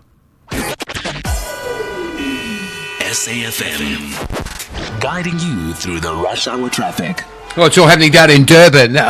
It looks like this payment processing issue at Marion Hill Plaza has been sorted out, but just as it's sort of being sorted out, there's been a multiple truck collision. We've also put a video of that, or a photo, I should say, an image up on Twitter at Traffic SA. You can have a look at that. It's going to take a little while to clear, and there's a backlog that just continues to build. So if you're on your way to Durban, you're coming down Cliffdale Key Ridge, you'd want to off-ramp, get the M13, go down through Pinetown, exit that way via Fields Hill, rather than push on, go past Shongweni and get into the middle of a major backlog of traffic. That collision just before you get to Marion Hill Plaza, but it is a big one. Also, in Durban, a crash on the Paradise Valley Bridge going in and out of Pinetown. That's slow. There's also been a crash near Pavilion Mall on the N3 going inbound, so there's a secondary delay there as well. And the N2 between Kwamashu and Gateway, earlier collisions being clear. There is still some delay, both directions along that section of the N2. Joburg this morning got some queuing pressure from Rivonia down to Willie Mandela, although it does seem to be easing up. It was heavier earlier. The Mike 1 North from Boyson's up to Empire solid. There's some traffic light issues that come off the highway at Empire Road causing problems, and a couple of breakdowns around Heldenace means the N3 out of Germiston in towards Bedfordview for a slow trip up to Gilulis this morning. Cape Town easing up nicely. N2 inbound though still problematic. Queues from Bunga Avenue in front of Langa all the way through the Hospital Bend, and behind that the M5 just queuing up as you arrive from the Rondebosch area. With your traffic update, I'm Rob Byrne. The pain of losing a loved one is never easy. At Clientele, we understand that burying loved ones with dignity truly matters. Our funeral plans pay out cash within just 24 hours, and you receive 200 Rand airtime when you claim. Plus, we cover up to 13 people on one plan. SMS SAFM to 48031. That's 48031. Clientele Life is an authorized FSP and licensed life insurer. T's and C's online. Standard rates apply. Call Thulasizwe now. 086 000 2032. All right, let's go straight to your calls and WhatsApp voice notes. Let me start with Zoe. Zoe in King Williamstown. Good morning to you. Yes, sir. Yes, sir. Quickly, die fail Rasta comment. Yes. For me, I hear the way you put it in Afrikaans, die fail Rasta. It's what I've heard people say also, because there are those chaps who don't look after themselves. They walk barefoot. They put some that old sack that were used for mealies and maize meal and that kind of thing. Yeah. So was he not referring to a particular Rastafarian, not Rastas? He didn't say Rastas. Rastas is fail. Die fail Rasta. In other words, if I were to say die fail that man, if there's a guy who's a hobo. Yes, I hear you. Yeah. So Zoe, let's say he was annoyed with this person. Why does I'm saying let's say he was annoyed with this person. What does him being a Rasta have to do with anything that has annoyed the minister? Do you understand what I'm saying? Well, why allude to him being Rasta? No, well, if you Rasta, everybody, we know that. You remember this song by I don't know, Hotel Queens and letting Simon Kabinde. No. Rastafarian is easy like Zoe, I hear you. I agree with you, but I'm saying, Uguti, when you see when you are upset with me, and you start attacking me on the basis of those things that are part of my identity, those things I cannot change about myself. So let me give you a scenario. If you are having an argument with a person who happens to be a white man, if this person says you are disrespectful, you are full of nonsense, and they don't add and allude to your race and say you are a nonsensical black man or whatever other. Do you get the differentiator? If Mackenzie was annoyed with this person, fine, go ahead, go for him. But what has been him being Rasta? I didn't know the context what I was talking to, but I don't know what that's referring to. Okay. Utila stalbuya kupi? Jamaica. That's Zoe in King Williamstown. Let me take a voice note. One or two voice notes that have come through. Morning, Thulasizwe Simelane. If Corruption Watch will be investigating Sinona, before they can start investigating, Paul O'Sullivan needs to come to the commission, to the Matlanga Commission, so we can testify and hear what his story is. No Corruption Watch here. Let the SAPS and Mkwanazi do their job. Thank you. Yeah, I think Corruption Watch fulfills. Thank you for that message, by the way.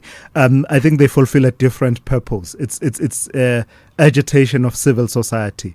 We need it. It's part of the ecosystem. They're not interfering. They're not interfering at all. That's not the sense I got. But they are there.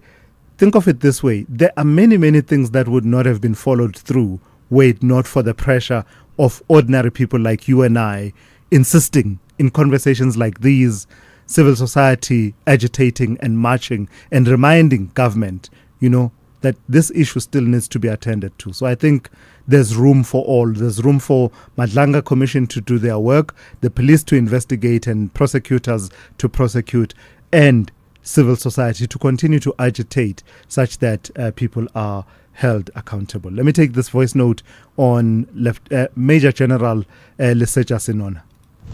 Morning, Chulas, Chris in Kambatan. The whole testimony of Sinona shows that we have got weaknesses in the recruitment and appointment processes. The concept of fit and proper came to mind. Exactly what does it mean? So when the president intervenes to transform the SAPS, it does not have just to be the changing of personalities or the names and the faces, but it must be a whole transformation of the SAPS so that it fits for the current and the future. Yeah, I agree with you 100%. It's part of what I've asked myself as I've seen not just him. Remember, we've seen other characters where you say to yourself, hang on, such a high office you hold, how did you get there? How did you get to that high office? So those that we promote, we seriously need to have a relook at how we recruit the pipeline, what do they call it? The bureaucracy pipeline in our country. Let me take a call from Temba in Kwaggafontein. Good morning to you, Temba. How are you, sir? Very well, how are you? Please go ahead, short and sharp for me if you don't mind. Man, I worried, man, yesterday. The lady who called our captain from Venda. Robert Nechiunda, yeah. Yes, they called him with Kore. It's painful. Yeah. Yeah. You're fading away a little bit there, Temba. Yeah, you're saying it's painful. Say a bit more. Temba? All right, we lost Temba there, but I think I get the point that he made. And it's been encouraging to see many people saying and condemning that. There's no room for any of that kind of, approach, discrimination, and that whole thing of saying you don't speak isiZulu and therefore you are. I don't even want to repeat it, but it was really one of those ugly scenes. And I'm glad that many people are speaking out, including people who actually, by the way, identify with the cause that lady was championing in as far as the issues of migration, etc., but don't identify with the kind of behavior that was displayed there. We have to leave it there. Thank you for listening and thank you for your enthusiastic engagement as always. The Talking Point with KG Mweketsi standing in for Kathy Moshlahlana today is up next here on SAFM after the news. I'm Thulasizwe Simelane. You've been briefed.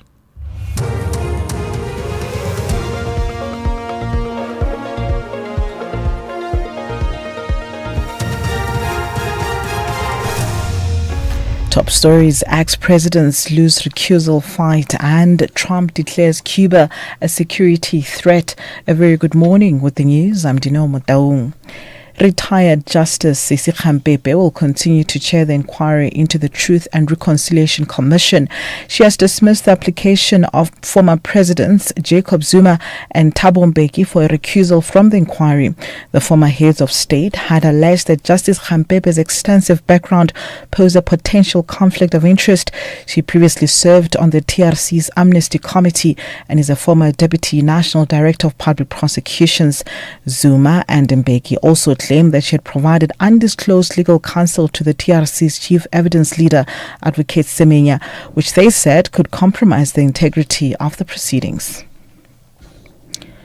Northwest businessman Brown Mogotsi says an investigation into an incident in which his car was shot at in Vosloorus, east of Johannesburg, in November last year is at an advanced stage. He has alleged that he survived an assassination attempt in the shooting incident.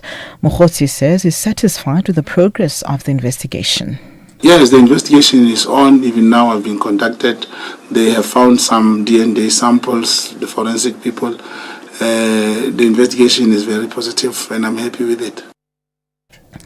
A new witness is set to testify before the Madlanga Commission of Inquiry in Pretoria this morning.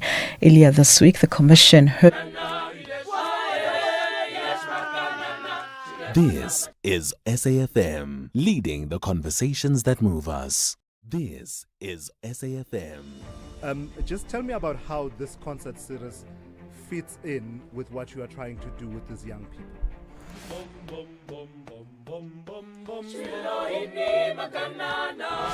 The reality is that private funders do not just thoughtlessly throw their resources around. It is one thing to get a backtrack like that for a finance guy, hey? Somebody just WhatsApped me to say that she has a daughter who has hearing loss. Corruption in South Africa has reached disgraceful levels. First things first, let's get to my daily that's my point feature. So, did you see Cristiano Ronaldo cry yesterday?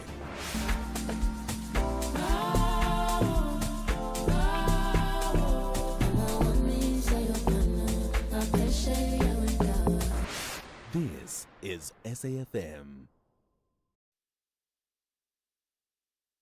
This is SAFM. Just tell me about how this concert series fits in with what you are trying to do with these young people.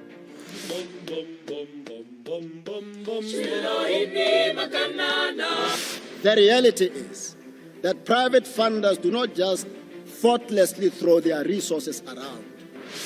It is one thing to get a backtrack like that for a finance guy, hey? Somebody just WhatsApped me to say that she has a daughter who has hearing loss. Corruption in South Africa has reached disgraceful levels. First things first, let's get to my daily that's my point feature. So, did you see Cristiano Ronaldo cry yesterday?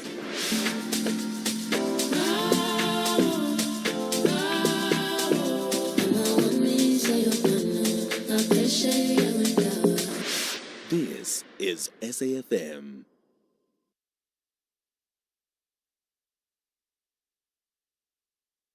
Music never sleeps, and neither do we.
phela isuyinzima.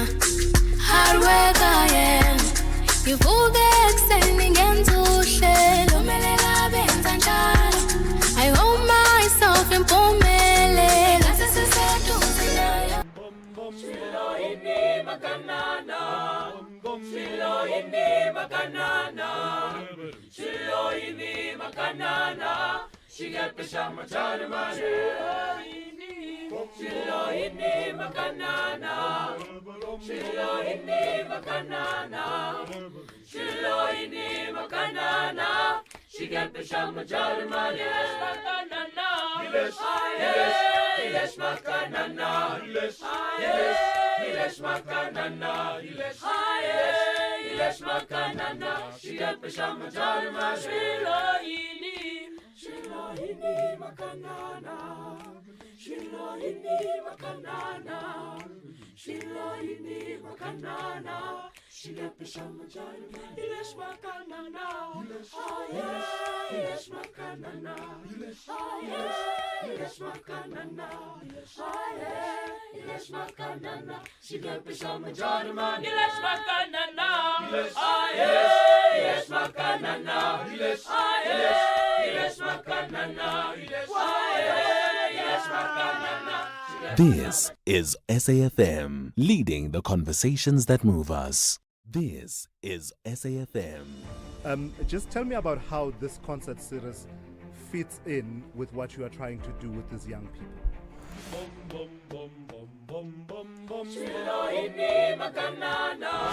The reality is that private funders do not just thoughtlessly throw their resources around. It is one thing to get a backtrack like that for a finance guy, hey? Somebody just WhatsApped me to say that she has a daughter who has